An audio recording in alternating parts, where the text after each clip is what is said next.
Hey guys. This is part 10 of What If Shikamaru was the main character. Hit like and subscribe if you like this one, and also please check the author in the description. Let's start.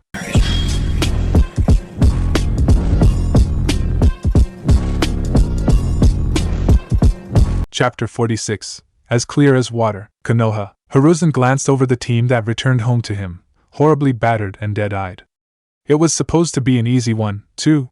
How had dealing with a few pickpockets gone so badly wrong? Well, obviously he knew why. They had just given him the report. After all, it was more of a rhetorical complaint to the random number gods. You don't know how relieved I am that you came home alive. Actually, I do, Kakashi said shortly. Not a good mood then. The Sandaime made a mental note to have Kakashi watched. Things rarely ended well when he got into one of his slumps. There had been a rock, always bad news, rocks, and no one was quite sure where it came from. The easiest solution had been to blame one of Orochimaru's minions. It was quite plausible, after all, that many of them knew Earth Jutsu and the one responsible for the earthquake had been killed in the crossfire. What are you planning to do about it? Ino cut in. Straight to the point, this one. The Sandaime wasn't quite sure himself. This wasn't the first case of battle frenzy in the world, not by a long shot, and most of them had been for worse reasons than concern for one's friends. Then again, Naruto Uzumaki wasn't most people. And while any one random berserker wouldn't cause too many problems in the aftermath, an out-of-control Jinchuriki could kill hundreds of enemies and allies alike in a single moment. If word of this got out, anyone could use this event as an excuse that Naruto was too unstable and dangerous to be part of the regular forces. It wasn't the Kyuubi, Naruto whispered. I'm sorry, I lost control of my emotions, but I had full control of my power. I take responsibility for my actions. I attribute it to my inexperience in tactical planning. If we are ever in a situation outside of mission parameters again, I will do my best to make more efficient choices, Naruto explained blandly. This won't happen again. I'd like to mention that while all those other guys got burnt to a crisp, I got away with minor burns even though I was standing within the same radius. That means even in his haze, he was still aware enough to keep his allies in mind, subconsciously or not, Yamato added. And if you think about it, that's some pretty impressive control right there. Being able to kill someone within 10 meters without hurting a teammate standing within 5. Hiruzen blinked. Well, that was one way of getting around it. Right. Here's what we're going to do. Since Yamato was the only one who actually witnessed this with his own eyes, we are going to say that Naruto overjudged the powers of his opponents because he mistakenly believed Orochimaru was nearby. However, he gained his first experience in successfully controlling his Bijuu powers outside of a training setting as a result. Naruto blinked at him. Old man. Meanwhile, I am granting Team 7 permission for 1 month of training leave. Probation, you mean? Naruto's getting too smart. On paper, it is training leave which you yourself requested, as well as time for your injured teammates to heal themselves properly. It is a common enough occurrence during peacetime. Respectable shinobi take breaks to teach themselves new jutsu all the time. It is a mere coincidence that the jutsu you have set your heart on requires a great deal of training and control. Naruto blinked again. Then, he swallowed. Yes, sir. I trust nothing will leave this room. Kakashi narrowed his eyes. If it does, you can bet your stupid hat it wasn't one of us. Training Ground 3. By the way, fair warning, before you disappoint yourself, the first dog you summon won't come out completely sentient and full-grown like Pakin or Bull. It will take a while before you get anything other than a puppy. It's fine. I like puppies, Naruto answered. I take it you're happy with this choice of animal? Kakashi-sensei asked. Happy? Naruto was beside himself. Yeah, it's awesome. That's a relief, because Naruto, you're the only member of this team with enough chakra and a good enough tracking ability to work with my Niken. Initially, we were planning on further developing your elemental combination abilities in addition to your training with Jiraiya, but I thought it would be better if you got a break. Naruto nodded. So how does this work? I'll show you how to set up and sign the contracts later. You can start practicing your summoning then. But first, we have to figure out what to do with you two, Kakashi-sensei said, looking at Shikamaru and Ino. Shikamaru, due to your injuries, you're exempt from any taxing physical activity for the next few weeks. I've found a different use of your time instead. Now that we've figured out that you can use your own shadows as a substitute for Fuinjutsu Inc., it would be foolish to let such a powerful and unique tool go to waste. Shikamaru sat up excitedly. I'm learning sealing? Kakashi-sensei's eye crinkled, which Naruto immediately took to mean oh, yes you are. It's a very difficult field, which is why I'm going to give it to you, because I know, If anyone is intelligent enough to succeed at it, it's you. As such, here is your homework for the rest of forever, Kakashi-sensei said, dumping a very thick portfolio into Shikamaru's lap. That looks incredibly time-consuming, Ino said. And emotionally taxing. Yes, but I have faith that Shikamaru will be able to deal with it, Kakashi-sensei smiled. There was this little glint in Shikamaru's eye that said he was in a very good mood for the words challenge accepted today. Knowing him, that meant he'd have it done by the end of the week. Isn't this dangerous to learn on your own, though? For the idiots with terrible handwriting who are trying to paint their own exploding tags without supervision at home, sure. But that's not what we're doing here. It's a bit like studying a new language. The difference is building up your grammar, syntax, vocabulary, and idioms before attempting to put together sentences, as opposed to walking blindly into a foreign nation, shouting gibberish and making a fool of yourself. Judging by your learning style, you'd do better trying to figure it out for yourself. But don't be afraid to ask me to walk you through something if you need help. There was a little smirk playing at the corners of Shikamaru's lips. Like messy handwriting? Don't worry, sensei. I've dealt with a lot worse. Really? Kakashi-sensei asked, intrigued. Shikamaru looked like he was about to explain, but then he cut himself off. I'm not telling you, if you're going to use it as an example. Too smart for me, Kakashi-sensei sighed. Oh, well. Unless you mean your father, in which case, don't worry, I'm not that irresponsible, Shikamaru sighed. You got me. Why? What does your dad do? Naruto asked. He's so lazy that he regularly doesn't even bother to finish writing out the entire word, and ends up putting down this sorry half-formed excuse of a character instead. He's smart enough to remember what he's writing about. The symbols he writes down are just things to trigger his memory with. But of course, other people reading his writing aren't as familiar with the context, Shikamaru explained. Useful for cryptography, when it's deliberately done, but extremely annoying in personal letters since I'm usually the person people go to when they can't find him, or when he's asleep, which is all the time. Oh, Naruto laughed, despite himself, remembering some of the other stories Shikamaru had told them about his father. He couldn't help it. The thought that Konoha's Jonin commander would rather just put another roll of toilet paper on top of the pre-existing tube instead of actually opening the dispenser to replace it, just like he did sometimes, was too funny. And last but not least, said Kakashi-sensei. As your chakra nature is fire, learning lightning manipulation as the next step won't be too difficult.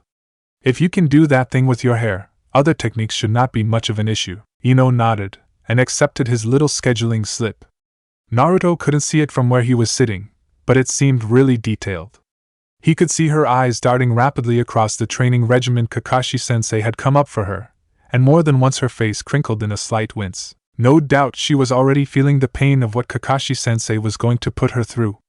As a multiple-time victim of his sensei's unusual combat tactics, Naruto could vouch for exactly how well they worked. Ino, if you want to wait for me to finish up with Naruto, we can start our first training session right after this. And Shikamaru, I'll see you later. I trust you'll be fine on your own, yes? That sounds reasonable, Shikamaru said, already completely engrossed in the sealing notes Kakashi-sensei had given him. The Nara clan compound. I was practically skipping past our front doors, ecstatic beyond belief. This wasn't any old sealing textbook. This was the culmination of knowledge from modern sealing masters like Jiraiya, and considering how so much information of similar caliber had been destroyed in Uzushiogakure generations ago, you can understand how big of a deal this was for me. My excitement distracted me to the point where, while running to my room, I nearly tripped over my father, who was lying in the middle of the living room floor with a manila folder opened over his face. Ugh, he groaned. What's going on? I asked. Performance reviews are coming up. Ah man, I don't want to do this. So much paperwork. I hate these Jonin applications so much. He rolled over and mumbled incoherently about personal statements into the floorboards. Right. The Jonin evaluations. The Jonin trials were different from the Chunin exams in that there wasn't some big test that any Yahoo with a teacher recommendation could sign up for and maybe pass. Watching a bunch of genin duke it out in a big stadium? Fine. But no one smart would throw a big fancy tournament to brag about the secret powers and techniques of their elites to the world. So the Jonin exam was less of an exam and more of a really hard technical interview in front of a board consisting of the Hokage, the Jonin commander, that is, my father, and any other number of important figures. But of course, important people were busy ones, so they could only test a limited amount of candidates. Really, the hard part wasn't passing the evaluation, which was pretty high standard already, but getting one in the first place.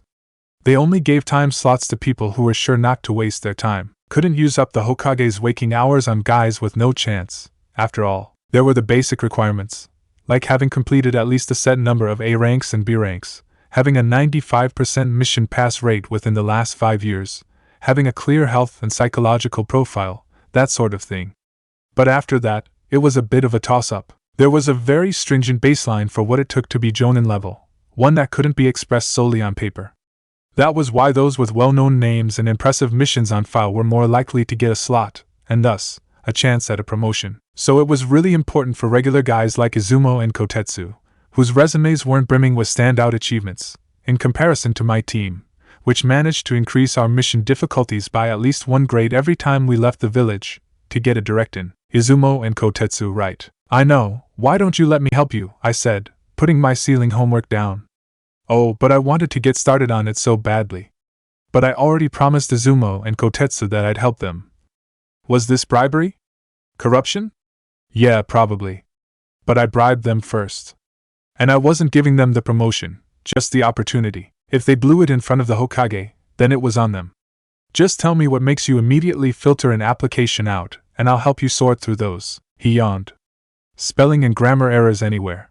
The personal statement only has room for 150 characters, so if they can't even pay attention to detail there, that's a bad sign for the field, he listed, ticking off his fingers as he went. If there is a vague or flowery sentence like I am a good leader or I care about my subordinates without a concrete example from the field, toss it. If their letter of recommendation comes from a friend instead of a superior and is similarly bad, toss it. That just means that they're trying to cover up their absolute lack of substance. Some of the Chunin and Tokujo in the pile I recognized, like Hana Inuzuka and Anko Mitarashi. Most of them, I barely knew, having heard their names while working in the mission office but not talking to them enough to accurately assess their skill. As I continued reading out names, my father would give a few comments, ranging from nowhere near good enough yet to ready for promotion in a technical sense, but waiting wouldn't hurt. Some Chunin were ready for Tokubetsu Jonin but not full Jonin, and some Tokubetsu Jonin were still too overly specialized.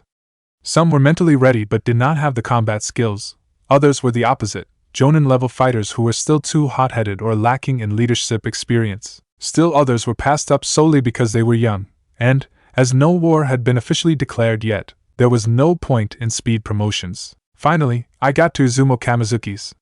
Thankfully, his form-filling skills passed my father's basic standards, so I wouldn't have to explain to him later that I was unable to get him a performance review because of a typo. I think this guy might be good. Izumo Kamizuki? You really think so? I shrugged. I had to spend a lot of time with him during that period of time where we were doing nothing but paperwork missions. He's not as dumb as he acts, my father smiled. We seem to have a lot of those people in Konoha. I grinned back, and thought of Naruto. That we do. Eventually, we finished, and I was finally able to retreat to my room and start my real training. Decades worth of faded paper and ink, barely legible diagrams and smudged data. I closed my eyes and inhaled the musty smell. This was perfect. Even before studying the content in detail, I was already learning a great deal of interesting things about the authors of these works simply from the marginalia, such as how Kakashi-sensei was a complete liar when he claimed he was incapable of writing more neatly, or how Jiraiya was quite fond of doodling stick figure comics to illustrate his points, or how the fourth Hokage habitually wrote himself reminders of daily life right next to his research logs, as if this work took up so much of his life that all other things became peripheral side thoughts. It probably did. Reminder, Kushina's birthday tomorrow, invite her to Ichiraku's, pick up dry cleaning 3:30 p.m. Eggs, onions, rice cakes, proofread Jiraiya's book later, ask after C ranks for Kashi-chan. Wait, Kashi-chan? There's only one person in Konoha with those syllables in his name. Huh. That makes sense, why they chose to have him learn the Flying Thunder God technique of all people. Though, it was incredibly weird to think of Kakashi-sensei when he was still young enough to be called Kashi-chan. Considering just how much effort he put into surrounding his personality in an aura of trollish mystery, getting to know that particular piece of history was the equivalent of watching the planets align. Simply hearing him honestly talk about himself in any way was a gold mine. And I supposed the Yondaime too, who I was only just starting to consider almost human, had to keep up the appearance of ghostly legendary figures and all that. I tried to picture Kakashi-sensei at 6 years old, short and round-faced, still in the process of losing baby teeth, and yet already brandishing weapons and demanding C ranks. It was both sad and hilarious at the same time. Those two things seemed to come in pairs a lot, The real Kirigakure. Mei Terumi was not happy, and so by default Ao was not either. Explain to me again how we were wrong. I don't know how we were wrong. Ao snapped. I just know that we are. How can we be wrong? Mei yelled back, her voice cracking. The Sanbai. The girl that died. Was she or was she not Rin Noara? She was, Chojuro whispered. I swear to you, we double-checked everything. It was definitely her. Of all the conflicts we have had with Konoha in history, hers is the only case in living memory with at least one of the involved parties still alive. But even if it wasn't her, Kakashi Hatake was definitely there that night. I managed to find the ANBU containment cell they were holding her in that night, and there's a big black electrical burn mark on the walls where they replaced the lock. Exactly. Mei crowed. Kakashi Hatake is her only surviving teammate. If even we've heard his own comrades call him a vindictive little shit all the way out here in our little backwater, you know the stories about him being insane enough to do something like this are serious. Well, it can't be Hatake because he doesn't have a Sharingan.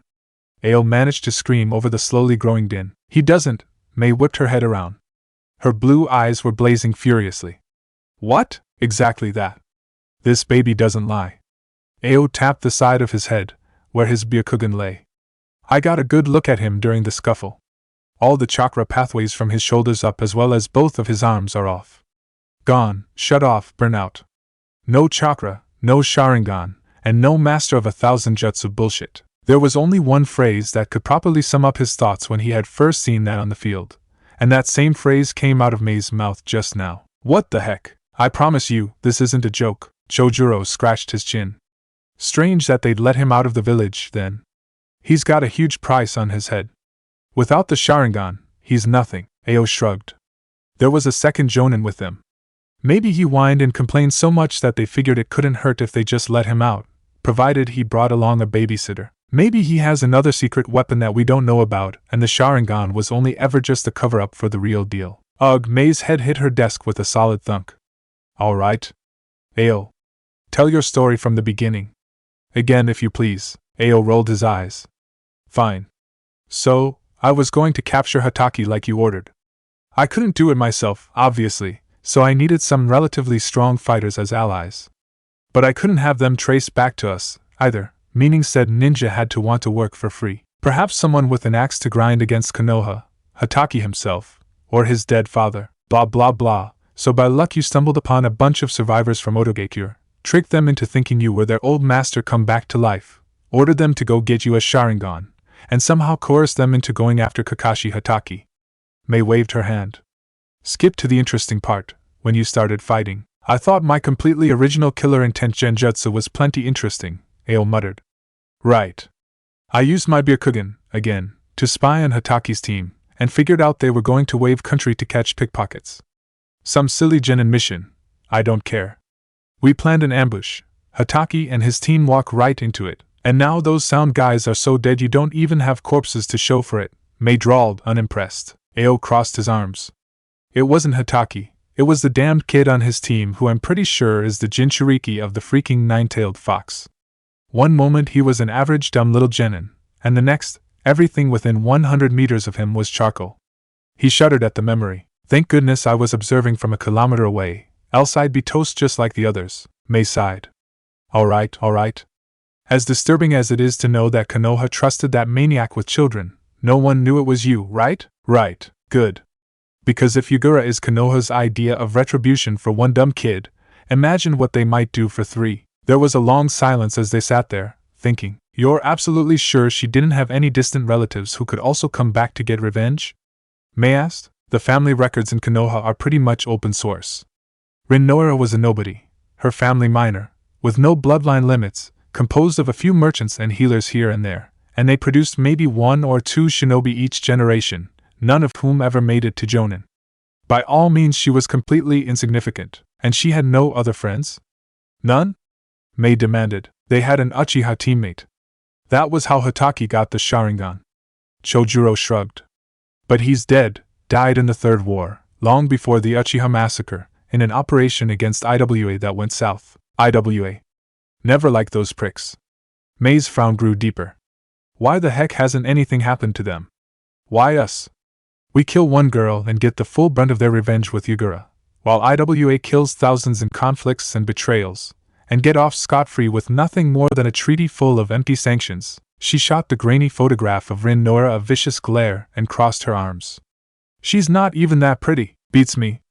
People do the weirdest things for love. The only Sharingan left in existence belonged to Itachi and Sasuke Uchiha, both of whom were still children who hadn't yet developed the Sharingan when we first started observing Yagura's madness. Chojuro cut in. If you're going to use that as an excuse, Hatake was only 13.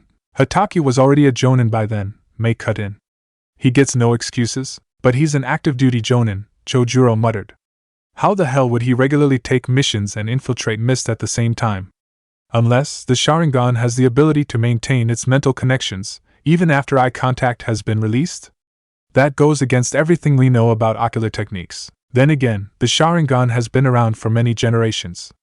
It's not a stretch to say that they might have figured out a way to make genjutsu stick around. But we've already established that Kakashi Hatake was not the answer, Ao reminded them. If it's true that his Sharingan is no longer functional, then it's very likely that the genjutsu on Yagura won't be lifted, even if we killed him. And it's also likely that if we captured him alive, he wouldn't be able to break the illusion for us anyhow. And yet, the more Ao thought about it, the less sure he was of his earlier conclusion. What if Hatake was pulling the wool over their eyes after all? Obviously, something like that would take a hellish amount of chakra to maintain, and it was no secret that one of Sharingan Kakashi's few weaknesses was his pitifully average chakra reserves compared to other ninja on his skill level. That bit of information was common knowledge among everyone who had faced him in battle and survived. If he revealed his Sharingan, you were likely to be toast. On the other hand, if you could drag out the fight for long enough, he might toast himself first. Unless the reason why his chakra reserves were so low, ridiculously so, actually, compared to other ninja on his skill level, was because he was constantly expending his chakra maintaining this link. But when you thought about it, Gari of Iwagakure, the Reikage, Zabuza Momochi, even those damn puppeteers from Sunigakure, who were pretty lightweight themselves, none of them had such prominent issues with chakra exhaustion. In fact, he was the only one of his stamina level to achieve such international infamy. One might even say that such achievements were logically impossible for someone of his physical limitation, no matter his intelligence. Fuck, Ao said, reaching for a bottle of wine. I'm turning into a conspiracy theorist. What will we do now? Kojuro asked glumly. That was our best lead gone. Wait for Zabuza and Haku to report back, I suppose, Mei said. And in the meantime, help that Suigetsu kid find his brother's sword, though considering all the time he spent as a test subject for that Orochimaru creep, I'm not sure if we can trust him yet. He doesn't have a functioning curse seal or any physical modifications I can see, Chojuro said. We should at least give him a chance. She shook her head, ignoring him. What the actual fuck? I honestly thought we had been on to something here. By now, Ao was well on his way to getting wasted. Just to be safe, however, he took another drink. The dumbest plan to have ever come out of our village, he ranted. All this over some stupid girl, whose only important contribution to the world was dying. Chapter 47, The Calm Before the Storm. NBU Research Center 1B, Team 7.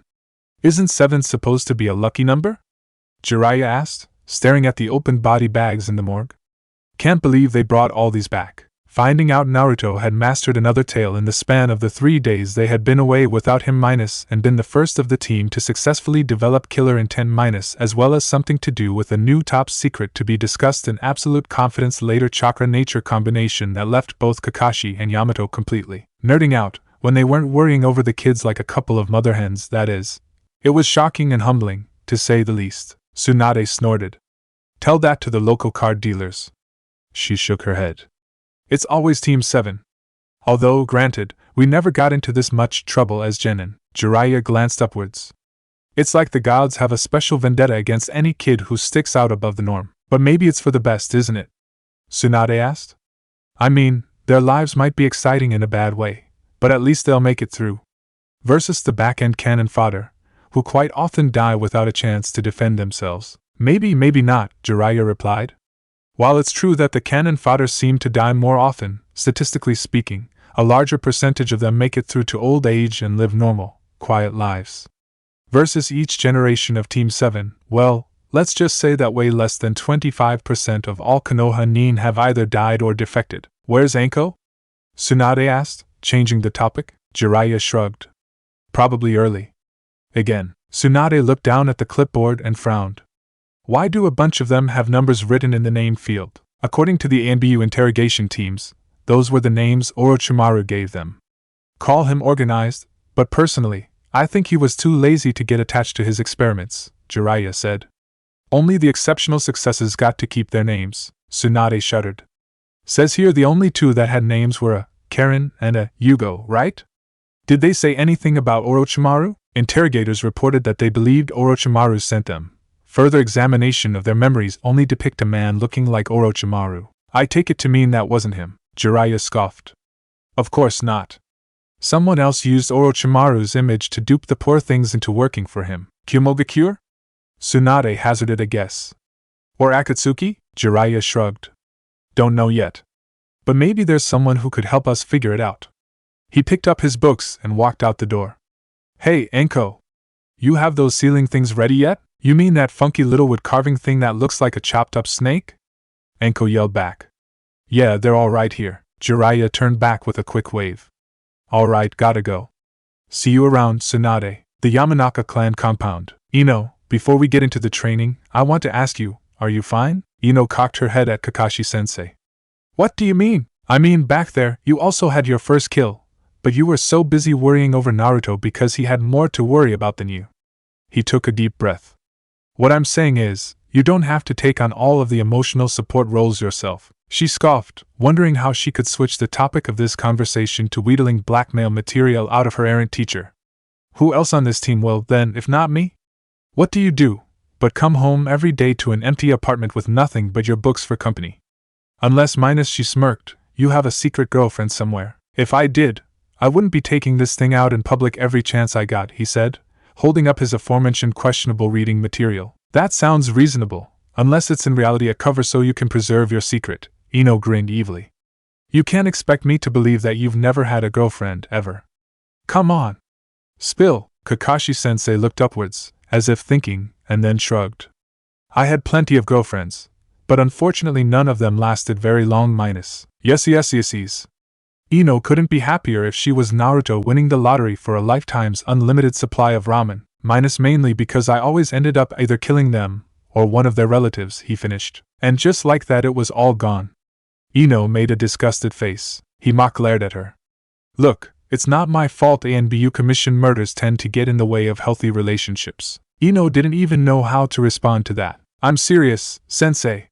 She growled, because this was serious.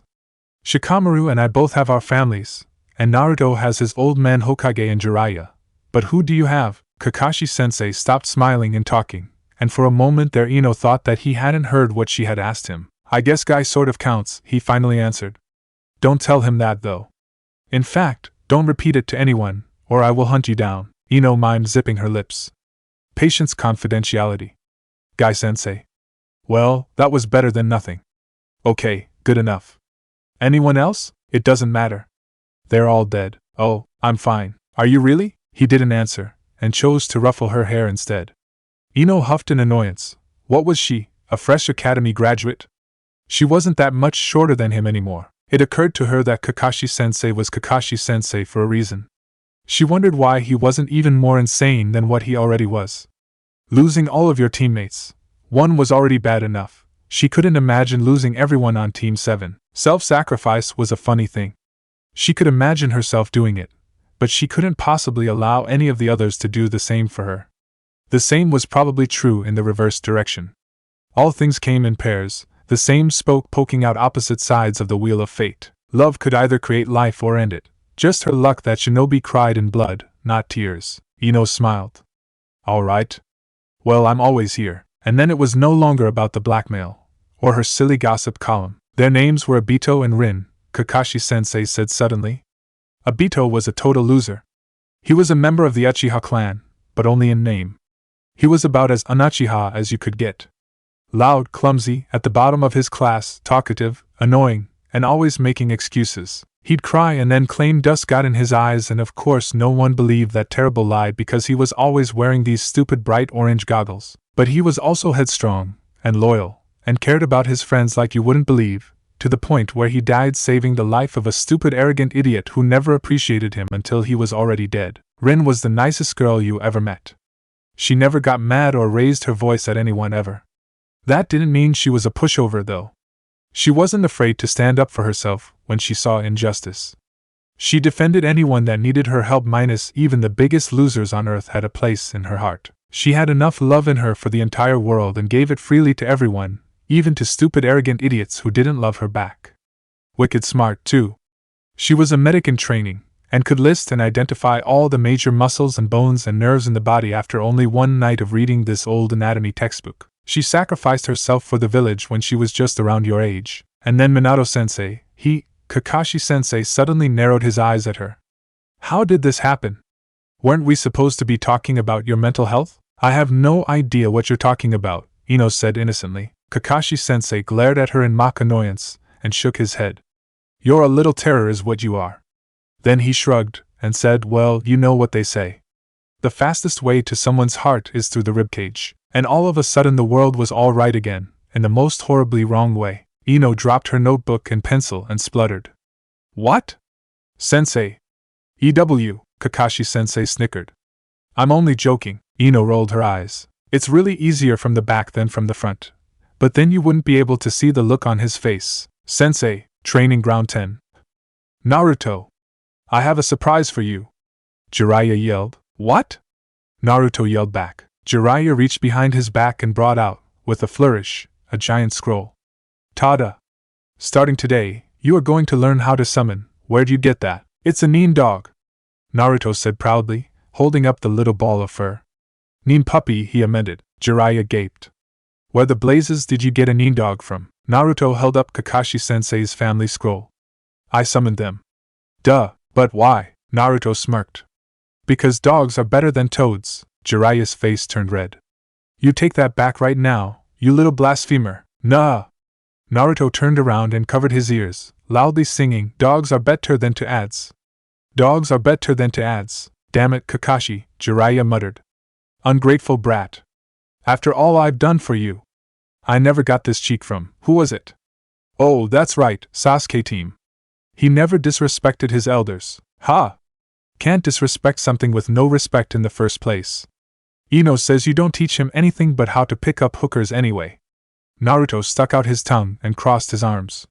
Why are you so hung up on those dumb toads anyway? A sad look passed over Jiraiya's eyes, but a second later it was replaced by the bravado Naruto was so used to.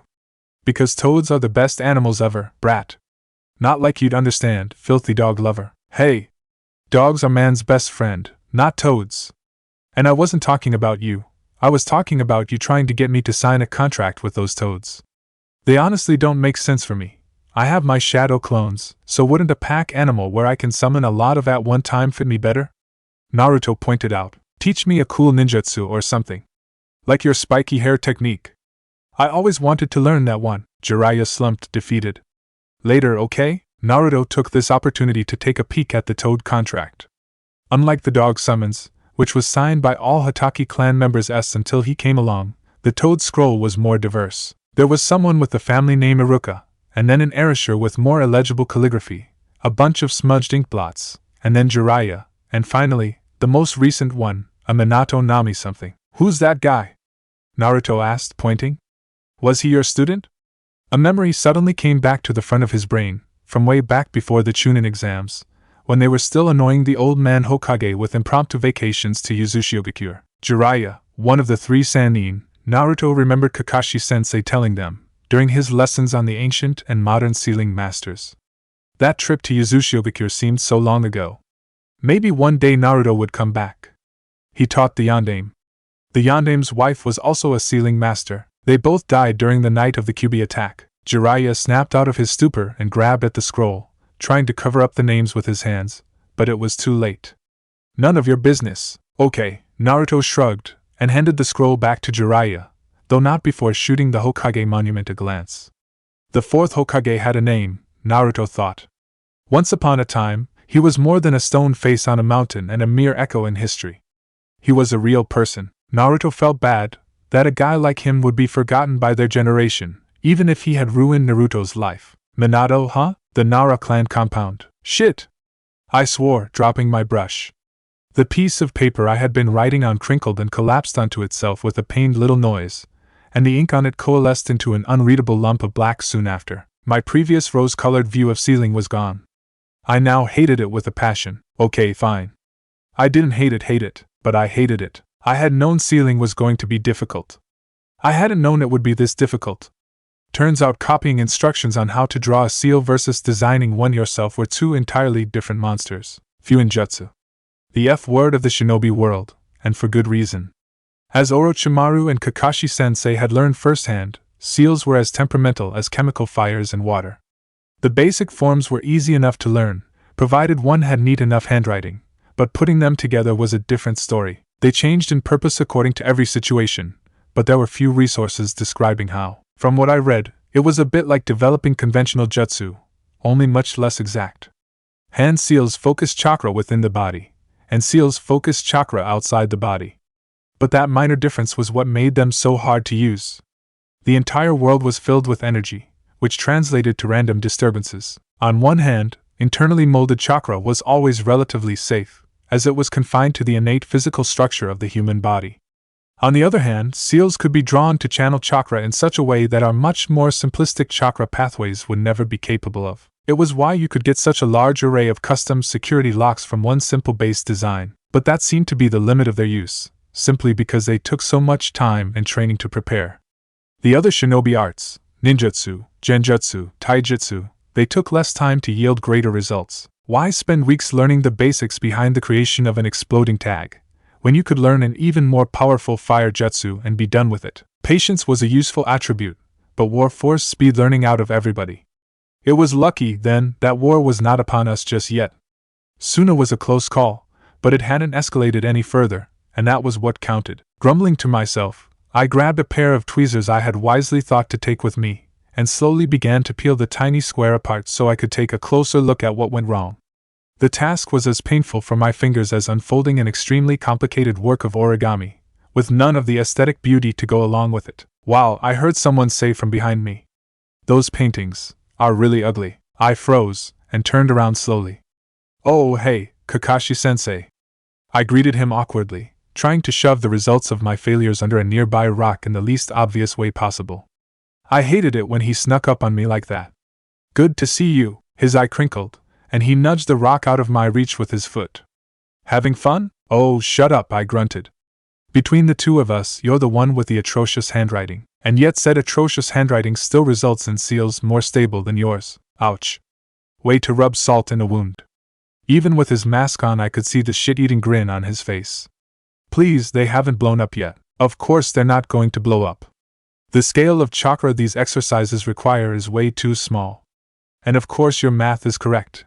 You couldn't blow them up if you tried. Obviously, I sighed, my problem is the exact opposite. I carefully picked up my pile of ruined experiments, smoothed them out, and began to rearrange them to the best of my ability into organized stacks. A harder task than it sounded, since I had been unable to unfold many of them all the way, and could only guess at what it looked like before. Why do they do this? I asked, holding up my most recent failure. Kakashi-sensei opened his mouth. And I need a more specific reason than interaction with energy already present in the environment, because I made sure I already accounted for that. I'm putting too little energy in them, so they collapse from outside pressure. But why? Kakashi-sensei closed his mouth. No, really, I pressed. Help me. He raised an eyebrow and leaned over to take a closer look at my work. Then he smirked. Great. That means I'll be feeling exceptionally stupid later. Here's a hint, he said. Are you absolutely sure you've accounted for all the energy already present in the environment? What are you talking about? I grumbled to myself. Kakashi-sensei shrugged, still smirking. In one fluid motion, he calmly strolled across the grass, treading softly over my ruined seals.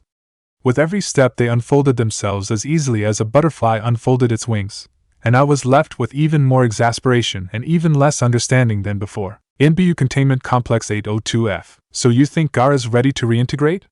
Ibiki asked. You mean is it safe? Inoichi asked, and Ibiki nodded. Yes, it's safe. His behavior is consistent. To be honest, we haven't needed to keep him behind that wall of seals for a long time. It was just done for security purposes. But of course you already know that. Ibiki's eyes quickly scanned the papers Inoichi tossed at him. They seemed well enough in order, though one could never be too sure in these situations. Progress Report, October 18th, 18 of Series G. Name Gaara. FM, age 13, DOB, January 19th, height, 148.1 centimeters, weight, 40.2 kilograms, blood type AB, additional classification, Jinchuriki, possible sensor type. Notes: behavior is socially acceptable towards those he is familiar with, mainly myself, Ibiki Marino, and ANBU operatives, redacted, redacted, redacted, redacted. He only recognizes the aforementioned operatives by their masks and voices, is no longer hostile towards strangers, no longer believes murder is an acceptable form of self-validation, may still be considered extremely shy or antisocial by normal standards. He hopes that Konoha will be different from Suna. I hope so too, because we will be in big trouble if it's not. The poor kid's been through enough already. Suggestion to introduce him to Naruto Uzumaki. Suggestion for a vague physical disguise so no one remembers him from the Chunin exams, such as dyed hair, fake eyebrows, and the removal of his tattoo. Above average to high above average skill in analytical reasoning, pattern recognition, and stealth. Extremely high endurance, as typical of a Jinchuriki. Very patient. I know this sounds strange given his past behavior, but he is at his core a very calm and collected individual. May need retraining in proper taijutsu, which he has neglected after being dependent on his sanjutsu his whole life. Current recommendation for best course of action: let him remain under ANBU care, as it is too late in the cycle to put him in the traditional 3-man cell with native Konoha nin. Due to his high skill level he might work best directly interacting with fully advanced nin. Ibiki nodded and gave Inoichi an affectionate pat on the shoulder. Well, all I have to say is that I'm really impressed. Just a Chunin exam ago, this kid was trying to murder everything that moved. He's definitely not the same crazy kid we started with, for sure, for sure. There was some silence, save for a soft rustle of shuffling papers. Ibiki coughed. So what? So are we going to give him the Konoha headband? Or what? Inoichi frowned. You know, I'm not quite sure. Really? I'd have expected you to want to make him feel part of the team, or some psychological trait like that. Normally I would. But he's a special case. He's not just any defected ninja, defected, as in we gave him a little convincing, but sure. I mean, he is a very high-profile character. He is the son of the previous Kazakage, and he's a Jinchuriki whom Suna still regards as rightfully theirs. Putting a Konoha Hittite on him? We might as well dress him up in a traffic cone orange jumpsuit and plant a big red X on his back for good measure. Inoichi rubbed his temples. Ideally, we'd put him in a more secretive group. Like ANBU, you mean? Ibiki deduced. Exactly. It's a tight-knit group without the publicity. Ibiki shifted. What? Oh, nothing. Just thinking. You spent so much time working on him. His social skills are still on the barely acceptable end. You think ANBU will help? Inoichi shrugged. He could go into one of the passive divisions, like interrogation or research. Unlike the assassins or the hunter nin, they do reveal their faces and converse with one another on a regular basis. Besides, even though he's very combat-oriented, it might be a better idea to not send him out on field missions. You know what sorts of intel have been coming into intelligence headquarters regarding foreign Jinchuriki? Ibiki frowned. All they said was that a few rogue Jinchuriki had disappeared off the map. They could be hiding, for all we know. I wouldn't blame them for wanting a break from civilization, given how said civilization has treated them. That could be. But you know how things are for us. Nothing is ever that simple. Inoichi put down the last of his files and walked out the door. Ibiki scowled. Don't remind me. ANBU Research Center 1A. Enko poked the seal. A serpentine coil of kanji wrapped tightly in knot-like loops around a ring of petrified wood carved in the shape of a figure 8. It was a strange-looking thing, but then again, Orochimaru was a strange-looking person. In her opinion, this twisted-up hunk of crystallized minerals was an improvement. She wanted to break it in half and send it through a meat grinder. Sadly, she wasn't allowed to. Stupid bureaucrats. You think that's all of him? She asked. All of him that's left, Kakashi answered. I searched every single link.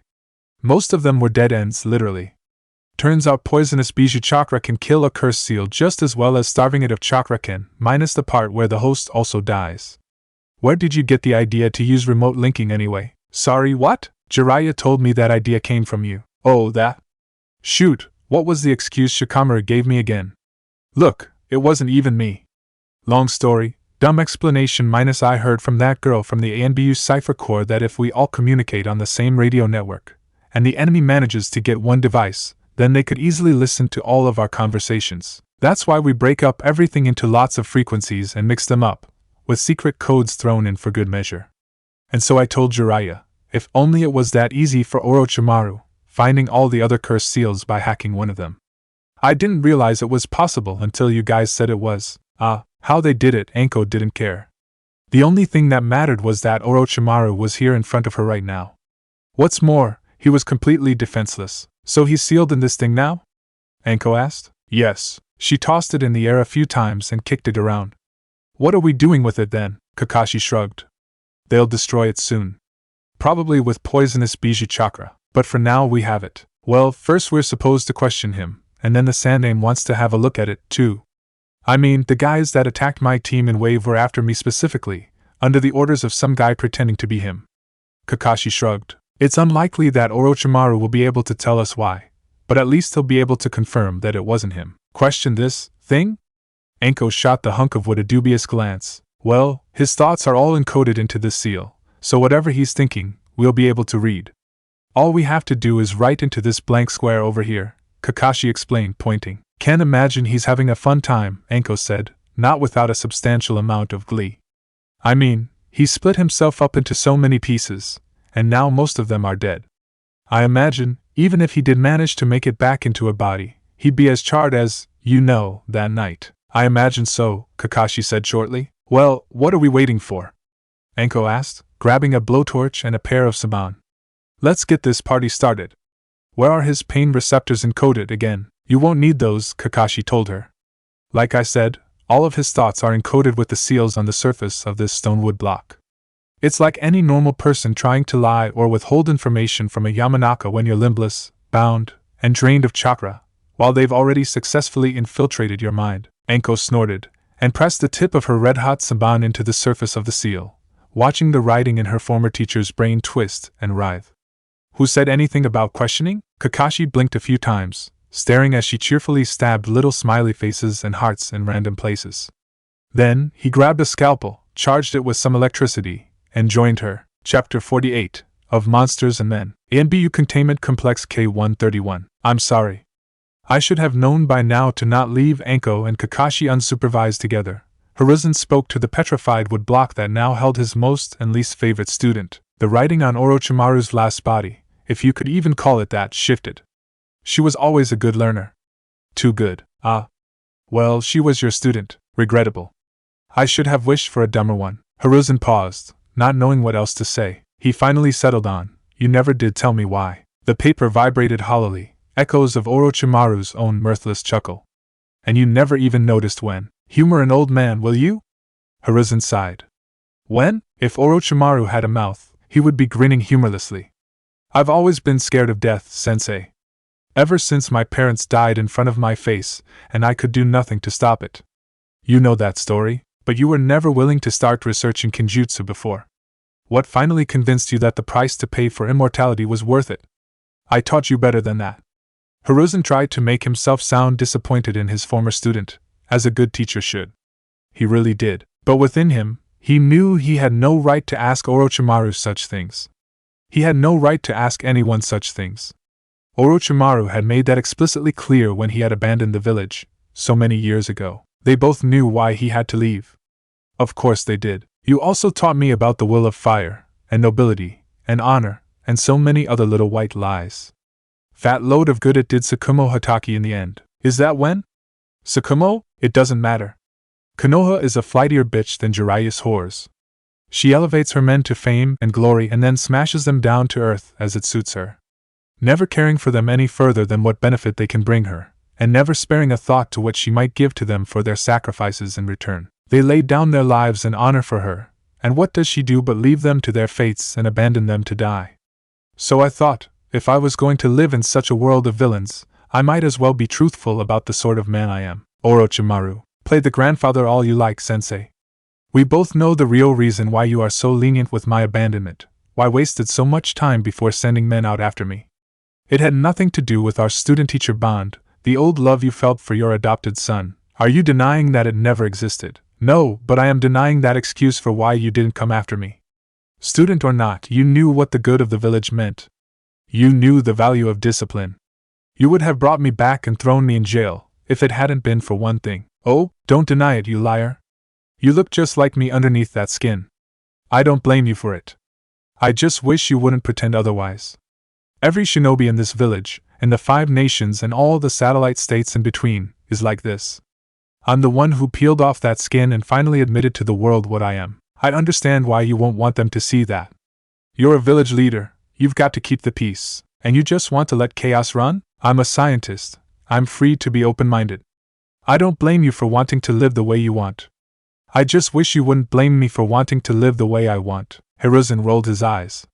I'd say that you're hurting innocent people, but then you just reply that I do the same, in even greater numbers. And you've got a robe and hat to protect you. That too. If Orochimaru was here in full form, he'd be looking down at the ground and tapping his fingers on his knees. That was one habit he had never broken when he was younger. You know, the writing said, it's funny how our world works. When a man kills one man, he's a murderer. Kill 100 men, and he's a war hero. 10,000, and he's a king. 1,000,000, and he's a god. You've always been too smart for your own good, Orochimaru. What can I say? I'm ahead of the curve. You were with the Akatsuki for a while, weren't you? How is Itachi? Aren't you communicating with him regularly? Part of your little plan, isn't he? Only the bare necessities. I am completely blind when it comes to his health. He tells me nothing. I think it is because he is blind to his own health, as well. I care about him, Orochimaru. Tell me, how was he when you saw him last? Please? Hiruzen begged. There was a lull, as if pausing to snort in disgust. He has a lung problem. Terminal. It wasn't so bad when I last saw him, but that was years ago. It should be worse by now. But you already know that. The Uchiha already knew that, when he was born. It was why they pushed him into this life so quickly in the first place. Wanted to wring out all the use out of their little genius they could before he died, I bet. I take it he's dying more quickly than anticipated. He doesn't let it bother him much. He really loves this place, you know. And he loves that brother of his. Another pause for a wry laugh. I don't understand why I'm so scared of death myself sometimes. Why I want to continue living in a putrid world like this. It's what separates the other smart ones from me, I guess. I know for a fact Kakashi-kun is more ready for death than any other man. Are you ready for death, Orochimaru? Nope. Never. Why do you think I look like this? But you were dead. For a time, not quite. The seals. They kept me alive. Barely conscious. Less than a ghost, but more than gone. Not the nicest way to live, the block seemed to shrug, but I was alive. Good enough, I guess. My life has been an entire compilation of good enough, and yet not. You'll be destroyed soon, you know that, right? We can't let you live, I know. I keep telling myself I'm ready to die, but I'm not. I don't want to die, sensei. Hiruzen wanted to give Orochimaru one more chance. But the Sandaime was done with second chances. The matter of your life or death has been out of my control for a long time now, Orochimaru. Much like you were. I hate this village, sensei. I hate the shinobi. I hate what our world lives and stands for, what they gear children to be. But I can never leave it behind. For all of her faults, Konoha does have the sneakiest way of worming herself into our hearts. You speak of her like she's the worst girlfriend in the world. Now wouldn't Jiraiya just love that? Hiruzen Sarutobi sighed, feeling so much older than he already was. I'm sorry, Orochimaru. I failed you. I have always failed you. No, you didn't. No one fails anyone. How can there be blame, when good or evil doesn't exist? Your morality is a stupid and non-existent construct. I'd say that causing other suffering is not a non-existent construct. You eat meat. By definition, survival of one creature is the suffering of another. Unnecessary suffering, then. You mean those experiments of mine? But that was for my own survival, too. You could have lived naturally without them. And you could have lived naturally without being a shinobi, or a Hokage. Call me a hypocrite all you like. We are both flawed men. But at the end of the day, at least I've improved more lives than I've caused suffering. Your experiments, on the other hand, have helped no one but yourself. We could argue about this all day and never get anywhere. You're blind, afraid to pry into things you call too dangerous for human minds to comprehend. Truth is a release from fear. Fear of not being loved, of betrayal, of mercy and expectations and judgments of your fellow man. Even release from fear of death, which is admittedly the one truth I never managed to accept. But everyone is so afraid of what will happen once all that love and mercy disappears that they don't realize that betrayal and hate disappear with it too. And I suppose I would find you quite deep, if I was 14 years old, the Sandaime responded coldly. Goodbye, Orochimaru. May you find peace, wherever you go next, the Nara clan compound. You can be sure that my life after that revolved around that packet of notes, and the great brick wall of confusion that came with it. It had been a very disconcerting experience for me, to say the least. For a moment, I felt completely helpless and worthless for being just so lost. Having been so used to solving any sort of problem easily my entire life, it was difficult for me to accept that something like this, a mere sheet of paper with scratches of ink and graphite, would take up so much of my time. It carried on like this for, I don't know how long. During the day, I'd sit there and idly redraw my seals over and over again, watching as I made zero progress while Ino zoomed through her katas and Naruto's summons grew to the size of wolves. And at night, I'd stay up until dawn, rederiving the basic geometry behind the character arrangements, all to no avail. Time and time again, I would turn back to my monstrous package of notes for a hint, any hint at all. My favorite thing to read in that set, oddly enough, was the Yandaime's diary, the one that detailed the process of the creation of his famed Hiraishin no Jutsu. Yes, the single one technique that apparently was considered powerful enough to make up for the loss of a Sharingan. One technique. No wonder Kakashi-sensei and Jiraiya treated it like a gift from the gods. Currently, all of this was way beyond my level. But it made me feel better, at least, that I wasn't getting it right away. Minato's log of awesomeness. Number 493. The massive number at the end made the corner of my mouth twitch.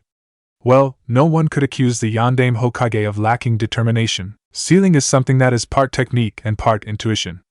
The technique part of it is so strange and complicated, it might as well be intuition, and the intuition part of it is so simple and straightforward it might as well be a technique all in its own. It's like trying to explain colors to someone who was born blind. Imagine, I suppose, learning how to read. Or not even that. Because when one learns how to read, one already knows the language beforehand. So, imagine learning to speak your mother tongue. It is not something you remember doing. Certainly, it is not something you remember not knowing. It is difficult to imagine what your own language might sound like to a foreigner. Now imagine creating one of those things. Languages are human constructs, several millennia in the making.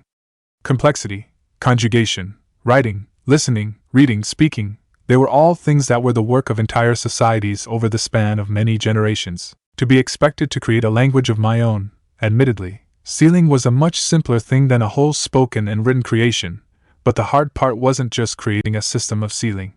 It was creating something that I personally could use and understand like second nature, as easily as a mother tongue. Now how are you supposed to create your own mother tongue for something that is already difficult to understand enough as it is? I was like a child learning how to write his numbers.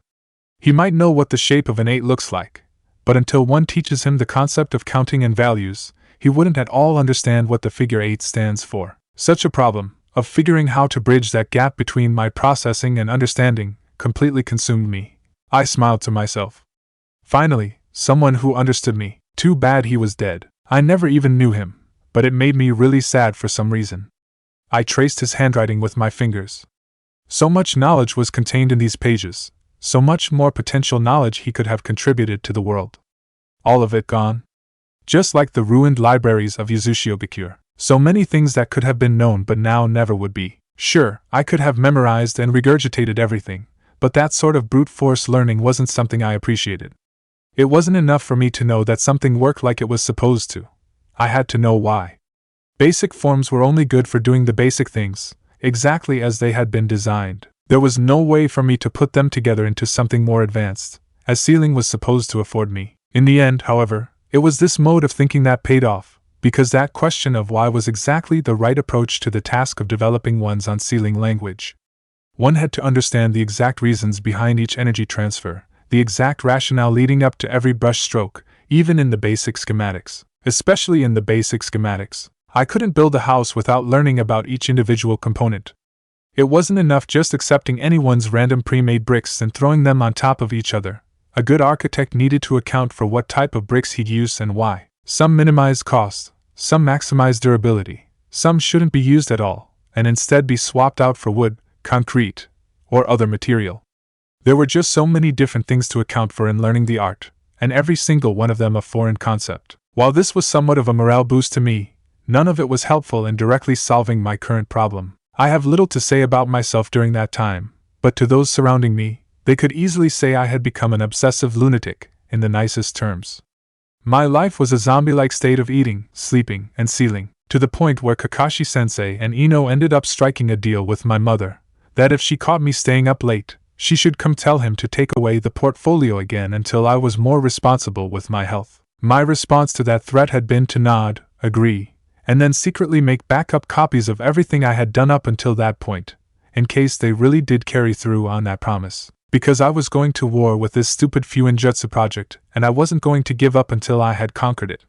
Some nights, I wouldn't sleep at all, and that was when my mother, not my father, had to walk into my bedroom, forcibly turn off my desk lamp, and drag me over to my bed. I protested this greatly, but I was in no position to argue. You know those moments when all it takes is a good night's sleep for everything to make sense, and everything just clicks, and you then feel really stupid for not figuring it out before? That was my brain, but instead of waking me up in the morning like normal people, it decided to wake me up at 2 a.m. How stupid do you have to be, I thought in exasperation, to forget to include your own chakra as part of the seal's environment? NBU Containment Complex East 67-4. Today was a good day for Inoichi. Gaara had been the one to initiate conversation, instead of letting him speak first as usual. That brought the total up to 7 times. It was not perfect.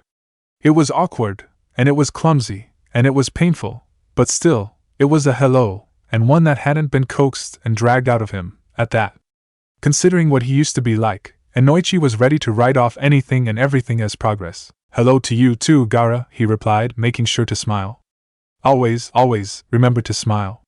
As part of the act, they had to convince Gaara that they liked him and wanted him to be there, all day every day. Even on the days where Inoichi was so exhausted, all he wanted to do was go home and curl up on the couch next to his daughter with a big tub of ice cream on his lap and the trashiest celebrity magazines in front of his face. It was a statement of his great acting skills, in his not very humble opinion, that Gaara had fallen for his lies. Normally, the kid went absolutely nuts at everyone who twitched even a little bit in his presence. After all, he had already fallen for his uncle's mind games once. Luckily, Inoichi no longer had to spend so much energy pretending to feel something he was not. That was already an enormous load off his chest, and in turn, made it even easier for him to befriend his young charge. In a classic case of fake it until you make it, after a few months of Gaara's company, Inoichi found that he genuinely enjoyed talking to the kid. At his core, he was quiet and well-behaved. Gaara nervously picked at his nails, as if he was having trouble remembering the proper courtesy questions that came after a standard greeting. He probably was, and asked, "How are you doing today, Inoichi?" "I'm doing very well, Gaara. Thank you for asking. I hope you're feeling happy too?" It was a strange question to ask a political prisoner, but compared to how the prisoners of war from the past shinobi wars were still languishing, hidden and forgotten, in the dark corners of the other ANBU cells, Gaara was being treated like a king. "Yes, I am happy here." Gaara attempted a smile. It was not a completely visually appealing smile, but it would do for his purposes. Better than the psychotic things he used to give every time he was about to go on a rampage. This one, at least, could be displayed to civilians without scaring anyone off or otherwise causing small children to burst into tears. Such was the result of having to use muscles one had never used before. Besides, it was rather endearing. It reminded him of those little dogs who were so ugly that they were cute. What were they called? Hataki had one of them, right? Pugs. Not that Gaara by himself was ugly, but he could make the strangest facial expressions sometimes. Perhaps it was a result of his emotionally challenged upbringing, or perhaps it was simply because he had reached the awkward stage of his life, what his wife liked to call waiting for the puberty train minus while in captivity. "How would you feel about leaving?" Gaara blinked. Leaving? If you feel you are ready, we'd like to start reintroducing you to the rest of the world. You know, getting to go outside, talking to others, that sort of thing. Oh, I don't know. Suddenly, he looked frightened. "You're not sending me back, are you?" Inoichi shook his head furiously. "Of course not. You'll get to stay in Konoha with me. Unless you want to go back to Suna?" "No. I want to stay here. With you. You can go wherever you want, Gaara. If you want to stay here, then you can stay, and we won't make you leave," Inoichi said soothingly. Of course, this was a complete lie. The plan was, if Gaara wanted to go home to Suna, they would agree and promise to let him out when he was ready, and then stall for time until he considered Konoha to be his home. "Promise? Promise what?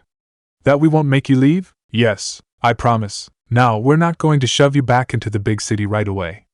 I plan to introduce you to small groups of people at a time. That way, you can grow close to them without having to worry about everybody else, Inoichi explained. But what if they don't like me? The question was plaintive. Insecure. Slightly worried. This was the child Gaara should have been. The child Gaara might still be able to be. They'll like you, don't worry. You're a good kid, Gaara. From the time I've spent getting to know you, I say I like you very much, Inoichi reassured him. Now that he was sleeping more peacefully at night, he no longer had that dead look in his eyes, which made him significantly more approachable. If you could get over the fact that he had witnessed and caused the deaths of hundreds of people before this point. Which Inoichi could, because he had never personally known any of those people.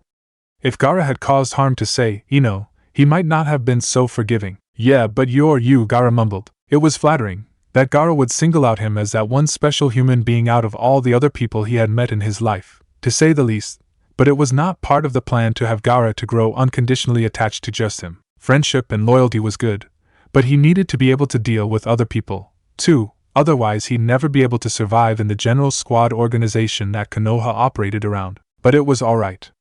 Gaara was still learning. In a sense, he was a lot like many other abuse victims. They needed the time to adjust, first to one trusted individual, and then to small groups, before they could learn to be comfortable among larger crowds of strangers. He was progressing just as well as Inoichi expected him to. Okay, fine. I won't promise that everyone will like you, because there's always that one grouchy old guy that hates everybody. But in general, I can tell you that people will treat you normally. They won't run away from you for no reason. Not like they did in Suna. Because they wouldn't know Gaara was a Jinchuriki. That was the plan. The other members of the team like you too. Remember Ibiki, the man with the funny head? Inoichi suppressed a snort. Yes, him. He likes you too. And that says a lot of positive things about you, because Ibiki doesn't like a lot of people. That, technically speaking, wasn't true. Ibiki did like a lot of people. Or at least, he claimed that he did. Usually when Ibiki claimed he liked someone, it meant bad things for that someone, so Inoichi always took Ibiki's preference in friends with a bag of salt. For example, he had liked that poor Kabuto Yakushi kid, and Inoichi wondered if Danzo had ever kept tabs on him.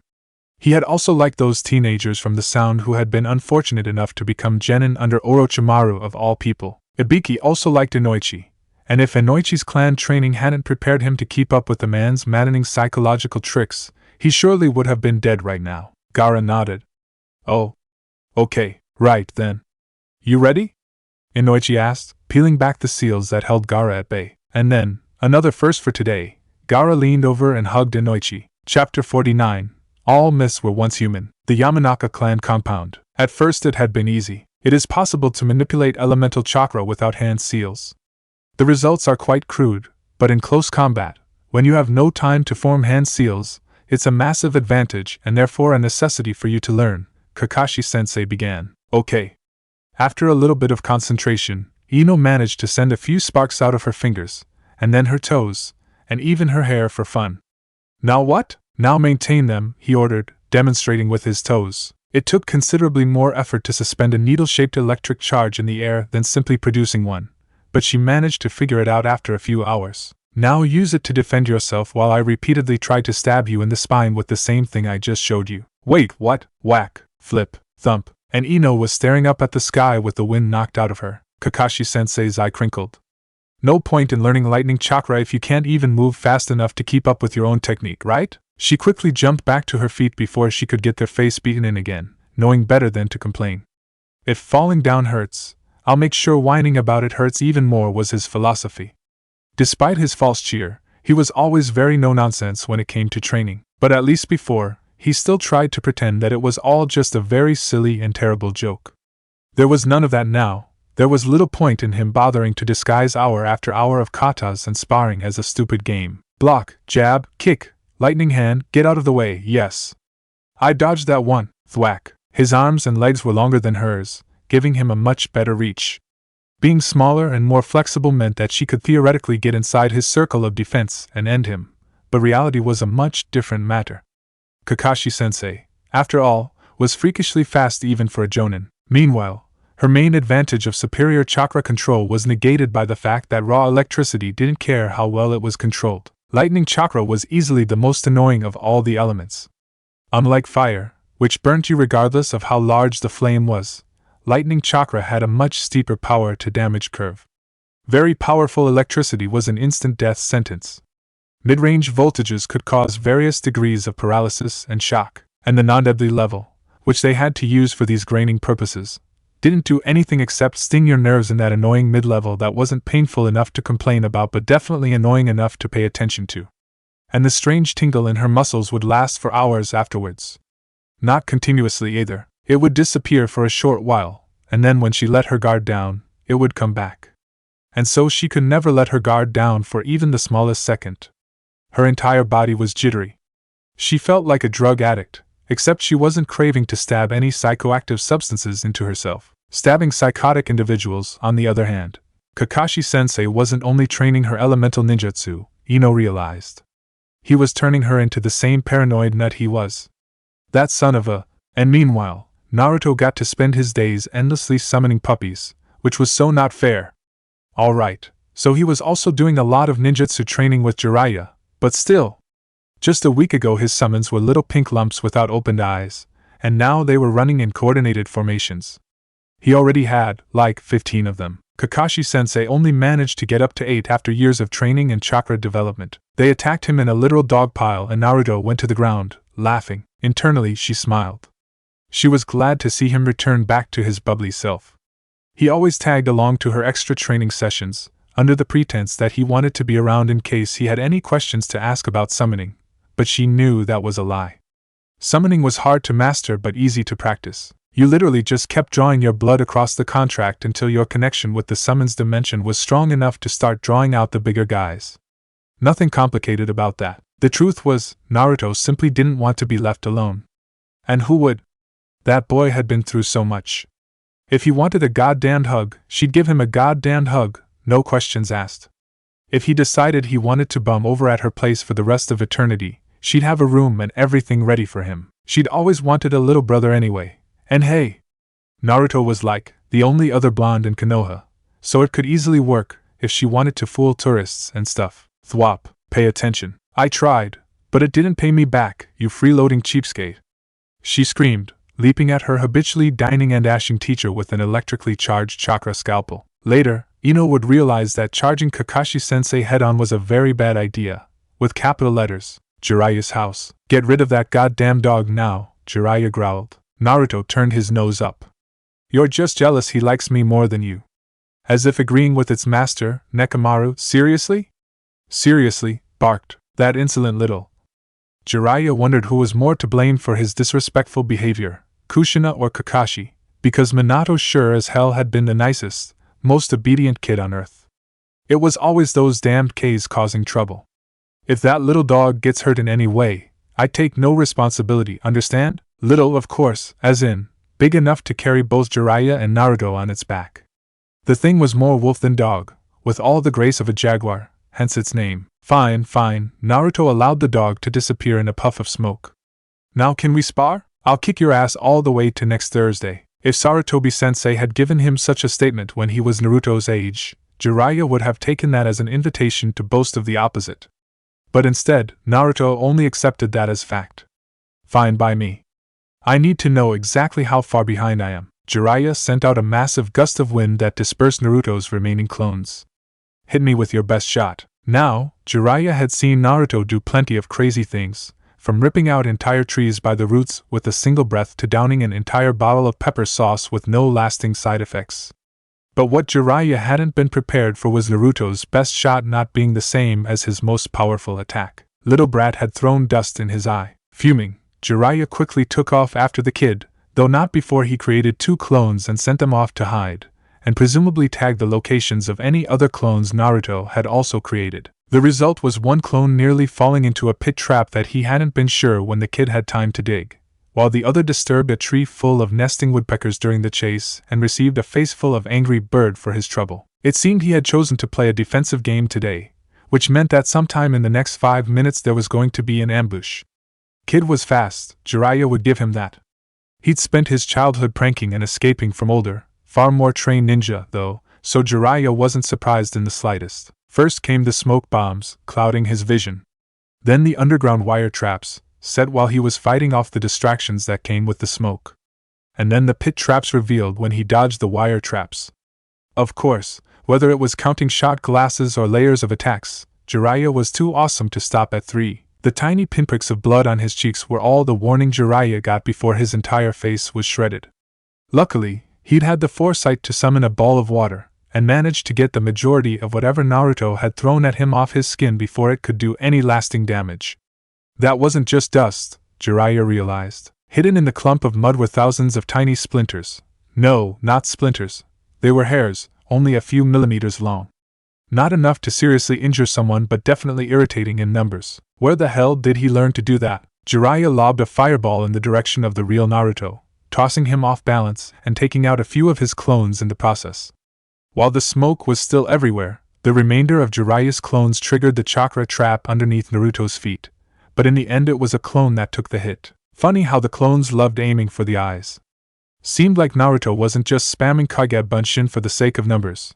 Every time they dispersed, they left behind puffs of smoke that could obscure vision just as well as the hiding in the mist technique. Hiding in the mist. Shit, that was exactly what Naruto was doing. Naruto hadn't yet completely mastered his water-style transformation yet. Though he had the stamina, his still shoddy control required his jutsu to be localized and dependent on nearby sources of water. But during the earlier attacks, when Naruto was running away from him, letting him stumble into simple academy-level traps, obscuring his vision with clones, that was a ploy to draw him into the real trap. Neither of them could see each other, but that didn't matter considering Naruto had been trained in blind combat and scent tracking. Only Jiraiya's Jonin-level detection skills would even out the playing field. Naruto already knows where I am anyway, Jiraiya thought, and threw another ball of fire to chase away the mist in his local vicinity. Here goes nothing. There was cold steel against the back of his neck. Gotcha, Naruto smirked. Jiraiya smirked back. Did you really? The smile dropped off Naruto's face, and that was when Jiraiya jumped and picked him up from behind, popping the clone in the process. Damn it! Naruto struggled. He turned around with a tired grin. When did you substitute? I know it was the real you that walked into the mist. It must have been right when you lit that fireball, huh? Jiraiya nodded in confirmation, rubbing at the minuscule cuts on his cheeks from the beginning of the match. I haven't taught you my hair techniques yet, Naruto shrugged. I watched you do your hair jizo thingamabobber and figured the rest out on my own. Kinda. They're still super brittle. He picked one of his longer hairs from his head and demonstrated for Jiraiya. It held its shape without drooping, but snapped easily when bent. I know the chakra's not aligned properly, but every time I try, the hairs keep popping out from the pressure of the built-up energy before I can pack enough inside. That's why I saved these little clippings from the barbers. Jiraiya was surprised that Naruto managed to understand that much about the underlying chakra theory, considering he hadn't mentioned anything about that yet. Then again, this was the kid Yamato said was capable of elemental fusion without any Kekkei Genkai. Jiraiya hadn't believed it when he first heard it, either, but Yamato had the soil samples to prove it. The poor bastards stationed on Wave were still cutting their feet on random specks of volcanic glass in that patch of sandstone every now and then. That freaking kid. He was a ridiculously fast learner, even without the clones. It had taken Jiraiya weeks to accomplish what Naruto had within a few hours. Why didn't you tell me you were practicing this one? I could have taught you. Yeah, but then I couldn't have surprised you in this spar. Jiraiya rolled his eyes. Of course. Until it can puncture steel armor, it's not good enough. And you'll need more than this to fight off the Akatsuki. I'm not afraid of them. Getting strong enough isn't a problem. But I don't want my friends to get stuck in the crossfire. Naruto looked up at him, mouth set in a determined line. Shikamaru and Ino have both already led B ranks, meaning the next one is going to be mine to lead. And since every important mission we've been on so far has ended up going seriously wrong because of something that totally wasn't our fault, I'd like to be prepared. Just once, I want a mission that isn't a D rank turning out to be exactly what the papers said it would be. Jiraiya rubbed his chin. Well, your training break minus probation period. Expansion of one's vocabulary is a key tool for political success, kid. As I was saying, your training break ends tomorrow. So I guess we'll see. The Hokage Tower. I swear, Naruto declared, holding the mission scroll in his hands, if anything screwy happens during this B rank that turns it into not a B rank, we'll mark it as another regular occurrence in the lives of Team 7? Shikamaru asked drily. Yeah, Naruto muttered sheepishly. If anyone had asked him months ago if he was ready to lead a B rank, he would have jumped at the chance. After seeing the trouble both Ino and Shikamaru had gone through, however, He was wondering if something else was going to go wrong, something completely unrelated to the mission just springing up on them out of nowhere, just to complete the cycle. Knowing the way their luck ran, probably. Go to Tanu to pick up the daimyo, transport him to the Land of Iron for a week-long economic conference with the other daimyo, take him back to Tanu, and then go home. Oh yeah, and spy on the other daimyo for us, please, and thank you. But Naruto had learned by now that nothing was ever going to be easy. Anything sounding that simple was bound to go wrong. There was a massive difference between being optimistic and being stupid. Being happy about life, like he normally was, didn't mean he could ignore the bad stuff, too. Like Shikamaru always said, if you had a source of light, there would be a shadow somewhere else. Good and bad things came in pairs. That was the way the world worked, but they couldn't hide in Konoha forever. He was a shinobi, and he would do his duty. Just yesterday, Konohamaru had mentioned something about a Lightning Country ambassador, and Naruto didn't have to be a genius to realize exactly what was going on. So that's what the Hokage's up to, he thought. If we managed to form an alliance with Kumo, we would not only be preventing an IWA Kumo power block that could possibly go to war with us, but also set up a monopolization of the coastline that would further weaken the inland nations. That all, of course, rested on if the plan succeeded. Another reason why they had to go, of all the open teams right now, theirs was the one with the most experience in civilian court politics. This mission was just as important to the village as it was to the daimyo, for economics and war were heavily intertwined. Missions assigned by the Hokage were always more important than external client requests, no matter how much they pretended otherwise. Konoha served her best interests, and survival was much more important than money. Failing a client's mission meant a loss of business. Failing a Konoha mission could lead to the deaths of your teammates, your friends, and even the village itself. Meeting at my place in around an hour? Naruto asked Ino and Shikamaru. Bring whatever stuff you found on your own. Oh, and Shikamaru, Jiraiya said he had a couple of extra sealing notes lying around, if you wanted to use them. Shikamaru nodded. If you could, that would be great. I solved my first problem, but I found another one, and Kakashi-sensei's notes say nothing about it. Why, what happened? Well, when I send chakra from one scroll to another, it works fine, no problem. Most of the chakra makes it through, and I lose maybe a tiny % to friction, but energy is still conserved. Then, I tried to make the process more efficient by compressing the chakra into a seal, and it still works, like the chakra transfers without issue, but the ink doesn't transfer with it. The matter is stuck on one side of the link, and then the chakra simply burns a mirror image of the ink pattern onto the receiving scroll. So you can send energy, but not things, basically. There's something trapping the ink in its place. It was interesting, the idea of having friends over at his place. Naruto was still getting used to referring to Jiraiya's home as his. Though Naruto had slept over at the Nara and Yamanaka clan compounds before, the reverse hadn't been true until now. His apartment hadn't been much in comparison, and neither Ino nor Shikamaru had wanted to intrude and put him in a situation where he felt uncomfortable. But now was not the time to dwell upon the past. Naruto was finally getting to lead a mission, a real one and not some dumb garbage collecting D-rank. The pressure not to screw up was even higher for him, considering how precarious his position was following the wave incident. He wondered if Iruka-sensei had ever expected this. Perhaps. Iruka-sensei had always believed in him. But the idea of the village idiot ever getting to do serious work of his own volition was probably an abstract thought for the distant future, when he was all grown up. Technically this is the future, and I am already all grown up, he thought to himself. Then again, I probably am forever 12 in the mind of an academy instructor like Iruka-sensei. I wonder what Kakashi-sensei's academy instructors had to say of him, Naruto wondered aloud. Do they respect his power as a Jonin, now that he's far surpassed them, or do they still look upon him as a child, like Jiraiya does? I doubt they even remember much of him, Ino said. He only spent a year in there. Jonin instructor then. Ino shot a worried look at the doorway leading into the other room, where their teacher was speaking with Jiraiya about some private matter. Luckily, either had noticed the possibly dangerous contents of their conversation yet. They're dead, aren't they? Shikamaru said flatly. Ino frowned. I don't know if we should be talking about this without him here. The things he told me were all by accident. But it does explain why he's so, overprotective. Well, we are his students, Naruto replied. I bet you, when we're adults with students of our own, he's going to be that senile old dude that keeps requesting Genin to sweep the sunlight off his front lawn. He'll still call us his cute little students, and then our students will be his adorable tiny grandstudents. Ino swatted at him with her book and pointed in the direction of the other room, Don't give him ideas. She scolded, stifling a giggle. Kashi-chan, Shikamaru murmured. Naruto frowned. What? Shikamaru shook his head. Sorry. No, in the sealing notes Kakashi-sensei dumped on me. One of those notebooks had the 4th Hokage's experiment logs in them, and this was before he became the Hokage. When he was still a Jonin, he'd write notes to himself in the margins.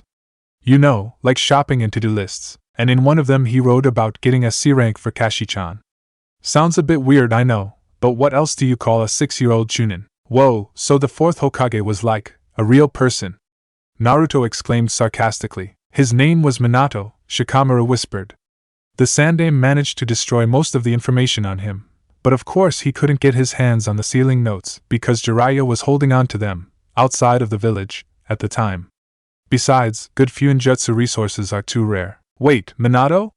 Naruto searched through his brain, trying to remember why that sounded so familiar. Right. The Toads. He quickly explained how Jiraiya had tried to get him to sign the Toad contract, only it was too late after he'd signed Kakashi-sensei's dog contract. The last guy to sign the Toad contract after Jiraiya was Minato Nami-something. Namikaze. So, Kakashi-sensei's teacher was the 4th Hokage? Who was Jiraiya's student? Naruto couldn't help it. His face split into a grin. Neat. The guy was still an asshole, though. For ruining Naruto's life. But he was sorta a cool asshole, Naruto supposed, if he could call Kakashi-sensei Kashi-chan and get away with it. Shikamaru cleared his throat. You were saying before, something about more sealing notes from Jiraiya? Oh, right. Naruto jumped up. Jiraiya said he was going to look for them this morning, but then he got sidetracked. Even if we asked him now, it's probably going to take him at least another hour to find what he was looking for.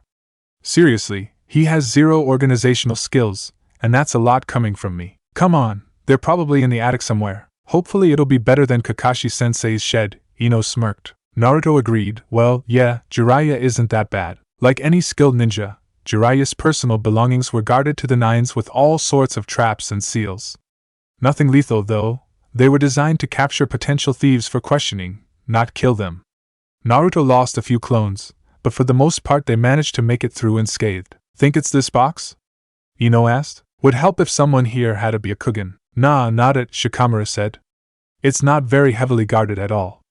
I can break through these seals in about 30 seconds tops. He sparked a bit of chakra around the lock for a bit, and then the lid came off easily. There were a few old notebooks in there, scribbled over in Jiraiya's handwriting, along with a few letters. Publishing companies. These must be his old notes, for Ika. I wonder what Kakashi-sensei would pay for this, Naruto giggled, rifling through the pages. Wait a second, this isn't Ika. The Tale of the Utterly Gutsy Shinobi? Ino read aloud. Right, that was his first book that didn't sell well. There's a note stuck to it. Shikamaru pointed. Where? There, on the inside. No, other inside cover. There, you got it. Naruto peeled the faded, dirt-encrusted sticky note off the yellowed paper and glanced at the handwriting. It was extremely neat, though that might have simply been his low standards to begin with, though also liberally sprinkled with cheerful loopy scripts. Hey Jiraiya. You weren't home, so I stuck it through your mailbox. Hope you don't mind. Anyway, I was only planning to read 1 chapter a day, but I ended up staying way past my bedtime instead. Whoops. Well, at least you get your proofread first draft back few weeks early. First off, this thing has a really solid plot and a really exciting style. Just the perfect type of shonen manga-esque adventure that I love. It's a bit mature and heavy in some places, however. I liked it, but I'm not sure if it'll sell well. Even if it doesn't, though, I don't think you should change it. You already make enough from missions without needing to sell out on your art. If this book does make it through the screenings, it could potentially have a lot of impact on our world. Some caveats. I think you should cut down on some of the comic relief. Specifically, the inappropriate jokes. If you want this story to change things, you've got to have it appeal to audiences of all ages. It wouldn't do to have a bunch of people automatically dismiss a good story just because of some bad jokes. I mean, I'm used to it, but other people might not be. Save them for another story, I suppose. Otherwise, I really like the message around the main hero. He's just the sort of role model more people need. If all the Kage were as open to peace and friendship as Naruto Musasabi, the world would be so much more hunky-dory. I showed this to Kushina too, if you don't mind. She might be more obsessed with this story than I am. Now she even wants to name our first kid Minus. And just like that, the laughter died in Naruto's throat. Lead weights sunk into his stomach. Naruto forced himself to turn the note over and keep reading. Minus Naruto, can you believe it? Or Naruko if it's a girl, I guess. Initially I was planning to name him or her after some historical characters, you know the type of nerd I am, haha.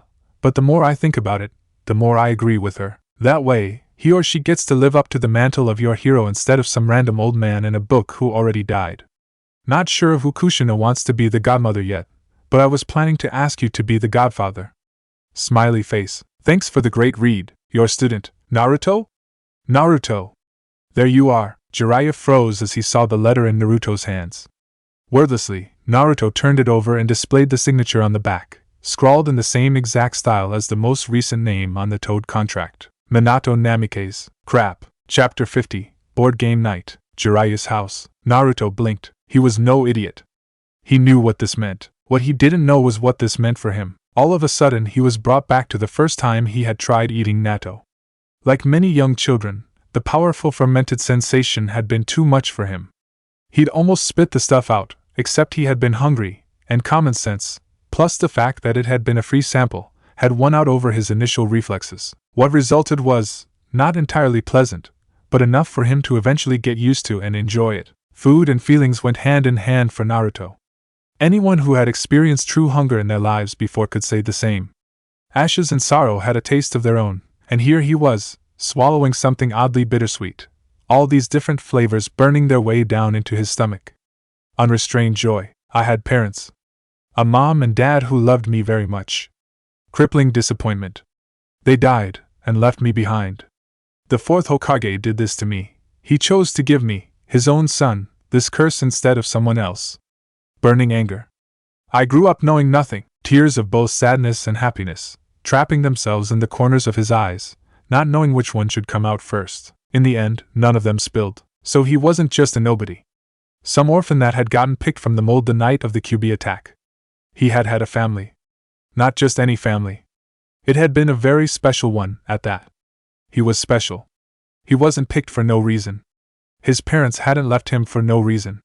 They had chosen the village over him. His father had picked him, his own son, rather than force it on any other parent. Now he was left to carry that torch. And yet his heritage hadn't been enough for all that distrust he had received from the village. I hate him. I hate him. I hate him. I hate him for everything he's ever done to me. I would have rather been the son of a drunken bum. At least a drunken bum could honestly say he had no choice if the Hokage ordered him to give up his son as a human sacrifice for a tailed beast. And yet, had that son been anyone other than himself, Naruto would have applauded the yandere for such a selfless gesture. Wasn't this, after all, the exact type of heroism that Naruto had desperately looked up to and tried to emulate his entire life? Wasn't this the sort of thing he should love someone for? And my mother? He asked, surprised at how bland and emotionless his voice sounded. Inside his head was all turmoil, so much of it that his brain seemed to disconnect from his throat. Was this how trained shinobi, like actual, trained, ANBU-style robots, felt all the time? So many feelings, and yet so incapable of articulating them? Kushina Uzumaki, yes, Jiraiya told him. One of the most spirited and powerful people I ever knew. Great-grandniece of Mito Uzumaki, the first Jinchuriki of the nine-tailed fox, she was the second. The night you were born, we anticipated the seal on her to weaken, but we never expected it to fail completely. And so now you are the third. It's hard to find a person with chakra compatible with the Jinchuriki, Naruto said aloud, more to convince himself than for the benefit of anyone else. Sealing an incompatible host will cause massive complications. If the QB was going crazy that night, he wouldn't have had time to run around a wrecked village blood testing everyone. An infant related to the previous two hosts, and someone he conveniently had easy access to as his own son, Naruto choked back a sob, would have been the most logical choice for anyone with half a brain. Is that it then? Ino jumped up furiously. Are all of Naruto's children and grandchildren doomed to the same duty for as long as the nine-tailed fox exists? Because it's the logical thing to do? Naruto gaped slightly, then quickly snapped his jaw shut. Why are you still so surprised that she would leap to your defense? He asked himself. We're all family, aren't we? Ideally, they wouldn't be infants. They would be adult volunteers who understood what they were getting into, like Mito Uzumaki. But why? Why didn't anyone tell me? I thought for so long. He turned to Jiraiya. Where were you this whole time? That? Jiraiya took a deep breath. Your father, you know, was a beloved man by Konoha, which automatically means he was and still is a feared and hated figure by anyone not Konoha. He is the reason why none of our ambassadors to Earth Country can have blue eyes and blonde hair, why we were so secretive about your parentage, why we were planning to wait until after you'd mastered all the 9 tails before telling you. He understood. He really did. He wasn't a dumbass. He knew that he had been a loudmouth as a child, a trait only amplified by his loneliness. Naruto knew that at that age, if he had been told he was the son of the legendary 4th Hokage, he would have bragged to anyone who would have listened, climbed on top of the Hokage mountain and shouted it out to the world. He knew the reasons and excuses because he wasn't a dumbass. He wasn't minus. But that doesn't explain why no one was there. Naruto gasped. He was the 4th Hokage. I get hiding his identity from random loose-lipped people. What I don't get is him having 0 friends. Trusted ANBU guards? Did no one, no minus? Did they hate the idea of a tailed beast in their home so much that they couldn't look past that? He never intended for you to grow up lonely, Kakashi-sensei spoke up. He wanted the village to acknowledge you as a hero. Didn't work out that way for him. Only by then, he was too dead to make a difference. Jiraiya was out of the mission investigating the reason why the 9 tails went loose the night you were born, and I was running from my problems, trying to kill myself with all the S-rank missions I could get my hands on because I couldn't do it the normal way, and being an all-around coward. And after that, I kept putting it off because I was lazy and sad and all sorts of screwed up, which really isn't a good excuse at all, and it was wrong and I'm a terrible human being. There, I said it. Jiraiya stared at him. What? Inoichi Yamanaka said it was helpful to be truthful about my feelings. A snort of disgust. At himself, probably. Naruto laughed. Not a happy one. Losing all of one's teammates over the course of less than a year could do that to a man. He didn't trust Kakashi-sensei to be in the proper mental state to care for a child now, much less the angsty teenage version of himself 13 years ago. Kakashi-sensei as an angsty teenager. Naruto would have paid good money to see that. Ha! It was funny because he still acted like an overgrown child all the time. Naruto, if you're angry at me, Jiraiya said, you have every right to be. And I understand if you never forgive me, or if you want to live somewhere else after this. However, for my own safety, I should still at least carry on with my Bija training until completion with Yamato? Naruto interrupted. That's a no-brainer. I'm not going to purposely hurt myself or my friends over this. Jiraiya paused. I'm an adult now, don't act so surprised, Naruto cut him off curtly. With the Akatsuki running around, I can't afford to be a dumbass little kid anymore. Like it or not, staying with you is still the safest option for me. Anyway, you don't have to worry about me letting my personal feelings compromise the mission and endanger the team. I'll be a good little shinobi for Konoha. Naruto, don't apologize. There's nothing to apologize for, but there is, and you've housed, clothed, fed, and educated me sufficiently well for the past year. I should be thanking you, really. Naruto gave Jiraiya his biggest smile. I, of course, harbor no ill will whatsoever, and intend to continue living in amicable peace. I mean, I'm not the only orphan in Konoha, and it wasn't like being alone for my whole goddamn childhood was that bad. Of course, it was fucking fake as hell, and everyone in the room knew it. Naruto wasn't for giving shit. Sorry was a useless word that let the guilty absolve themselves of their own guilt, while giving nothing back. Oh, I said sorry. That must make it all better, right? No, it fucking wasn't. But keep telling yourself that if it makes you feel better, because it definitely wasn't making him feel better. Jiraiya looked down. You know, if you ever want to learn any of his techniques, I could teach you. It was a lot to take in. The full extent of how serious this information was would probably hit him later. For now, Naruto just sat in silence, thinking. For so long, he had wanted an identity. He had wanted to belong. And now he had that, although, technically, he had had Team 7 as his family long before he ever found out about his real family. It was a strange experience. And he wasn't sure which way he wanted to go anymore. He loved his father, because he was his father. He hated the Yondaime, because that man was basically the cause of all his misery and abandonment issues and all the darker sides of him he wished he could just get rid of so he could truly be happy all the time instead of just acting like he was. The part of Naruto that yearned for acceptance wanted to make his father's memory proud. The angry part of Naruto wanted to pretend it never happened. What was he going to do? It's your legacy, said the bright and hopeful child. It's the legacy of a man who ensured you would grow up without one, the poison in his mind hissed. And suddenly Naruto knew the answer. Life dealt honor and spite in pairs. The wonderful little subtleties of opposites were no longer lost on him. Naruto could play this game of love and hate too, could wield the blade that both cut and healed. His parents could have been aliens from outer space for all he cared, but he would still make himself a somebody, even without their names to ride on. He would honor them by living to his full potential. And he'd rebel, too, because that's what young teenagers trying to escape the shadow of their parents did. I won't lie, he said slowly. Those techniques he invented are really useful. But, I can't surpass the previous Hokage simply by copying them. No, Naruto decided, I'm going to forge my own path. The Yondaime didn't have to rely on his father to become strong, and neither will I. One day, he would definitely learn the Hiraishin and Rasengan, because he'd be an idiot to disregard the power of those techniques over personal issues. But before that, he'd work to earn his own reputation, and maybe, one day, when people looked at him, they wouldn't think Jinchuriki or Monster or the Yondaime's son but Naruto Uzumaki. In the same way Butsuma Senju's claim to fame was not the last great Senju warlord but father of the Shodaime. If my parents were alive, Naruto wondered, would they be proud of me for being different, or disappointed that I rejected them? Naruto shrugged, feeling the invisible weight of his knowledge sliding off his shoulders. And as he did so, he realized something. He didn't care. If they truly loved me, then they would be happy for my accomplishments.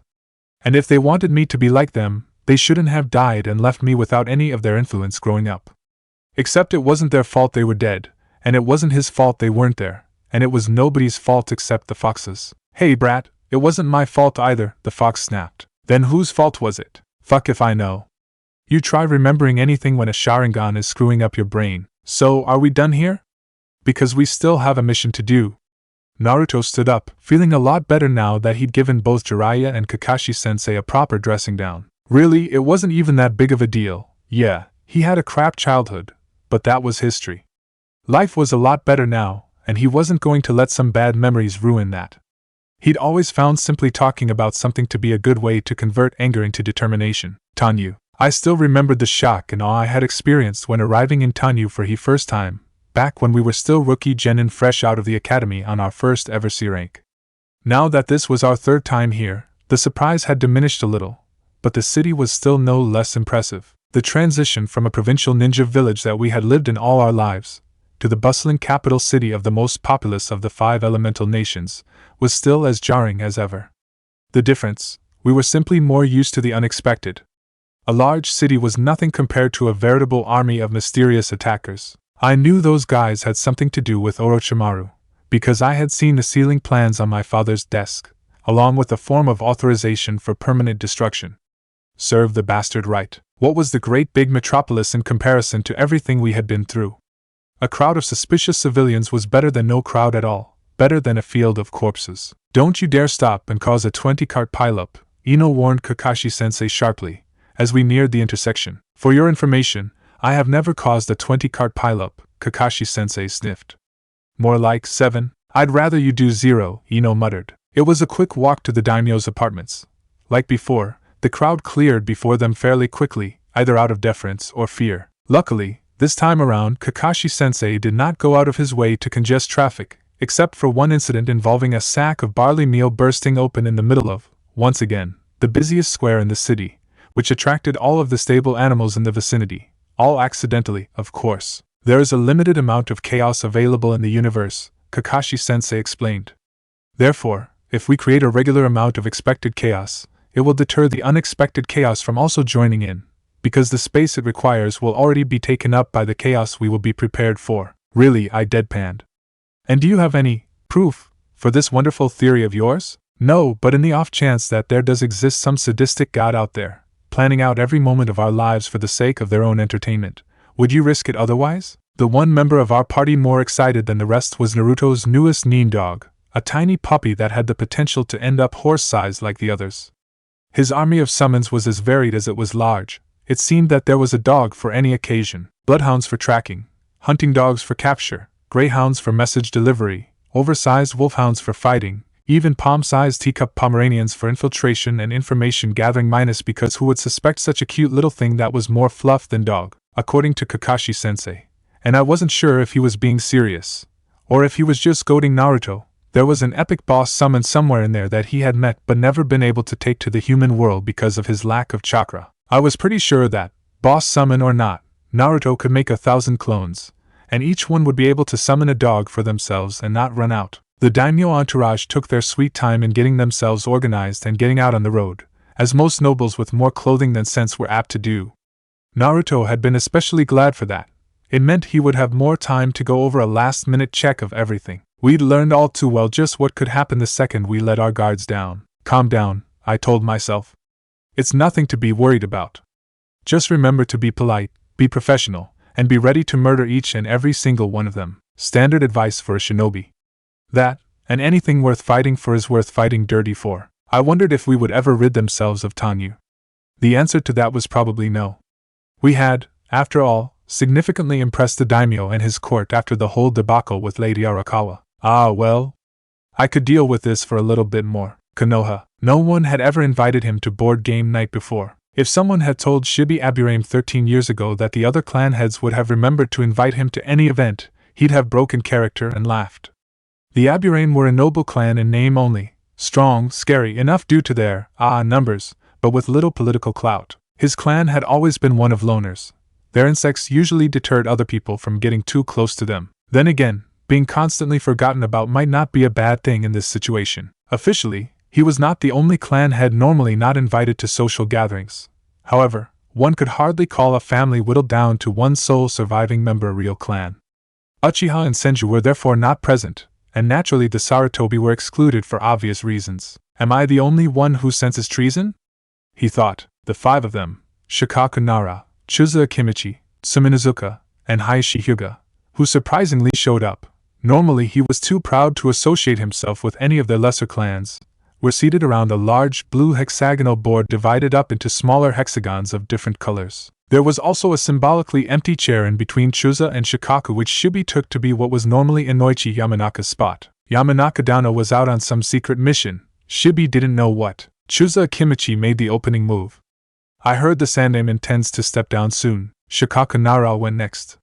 He won't do it without a replacement, which he still hasn't chosen. Chuza Akimichi laid down the final step of the sequence. He's got 2 living students and 2 living sons, and Konoha has many strong jonin, said Sum. We're not in danger of no replacements. True, Shikaku Nara replied.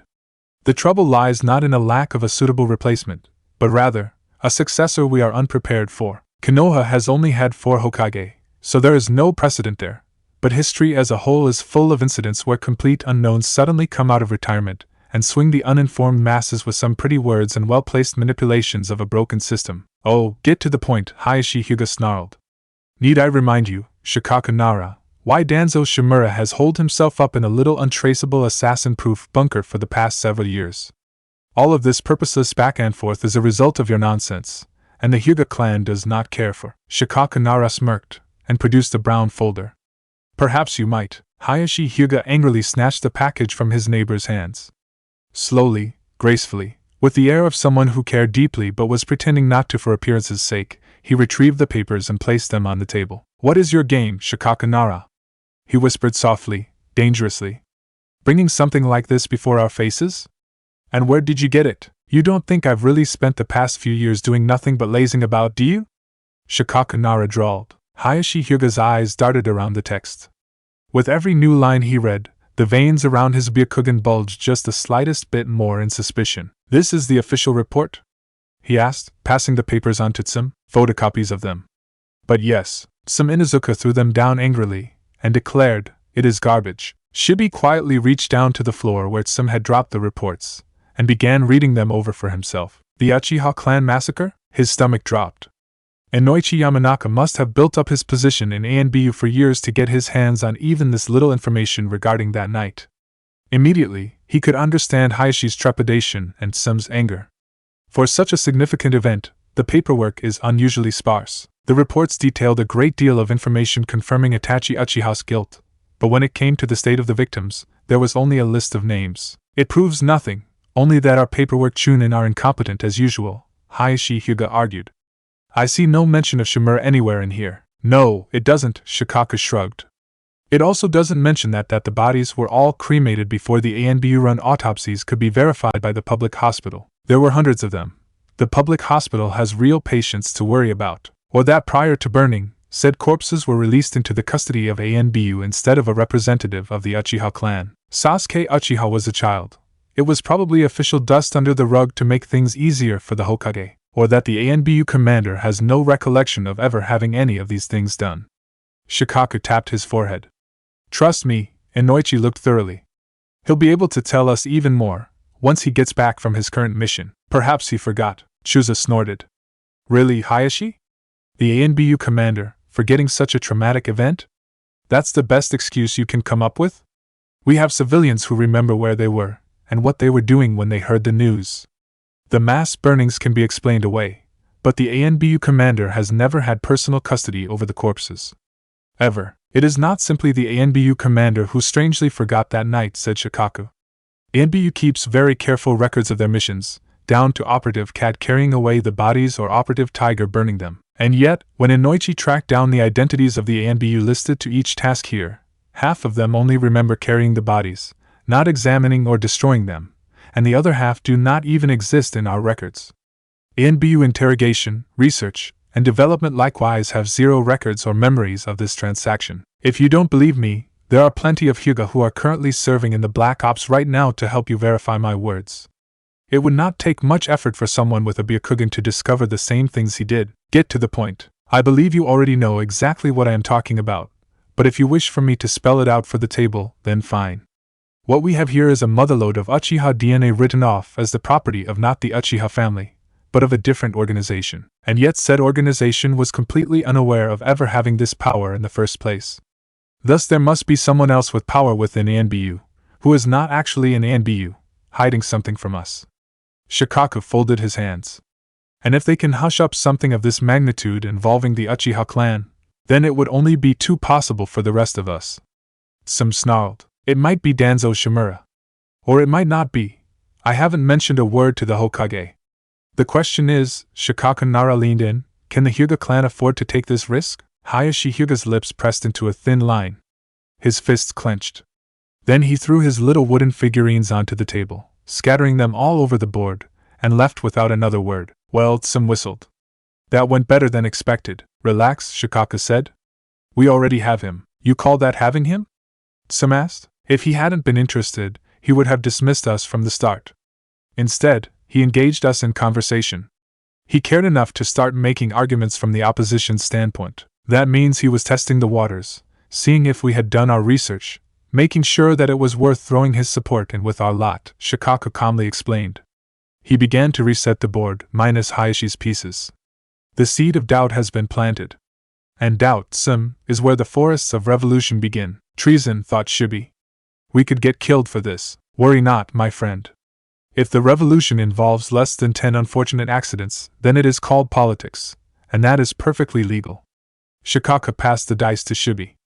Besides, it is not as if we are here to seize control for our own selfish personal desires, only to prevent someone else from doing the same. Shibi rolled the dice, a 3 and a 4. 7 total. I see. Along the same vein, say goodbye to your stone monopoly, Shikaku. Torian and Fu had been taken first, but they wouldn't even be here in the first place if it hadn't been for Yoshino Nara's son.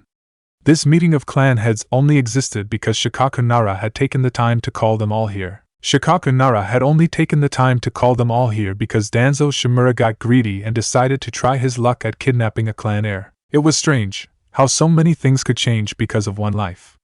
Had that one child been born a little more lazy, a little less significant, all those years ago, none of this would be happening right now. But there was no use wondering about things that could not be changed, because the fact remained, in collecting his army of child prodigies, Danzo Shimura had made a fatal mistake. He had made an enemy of Shikaku Nara.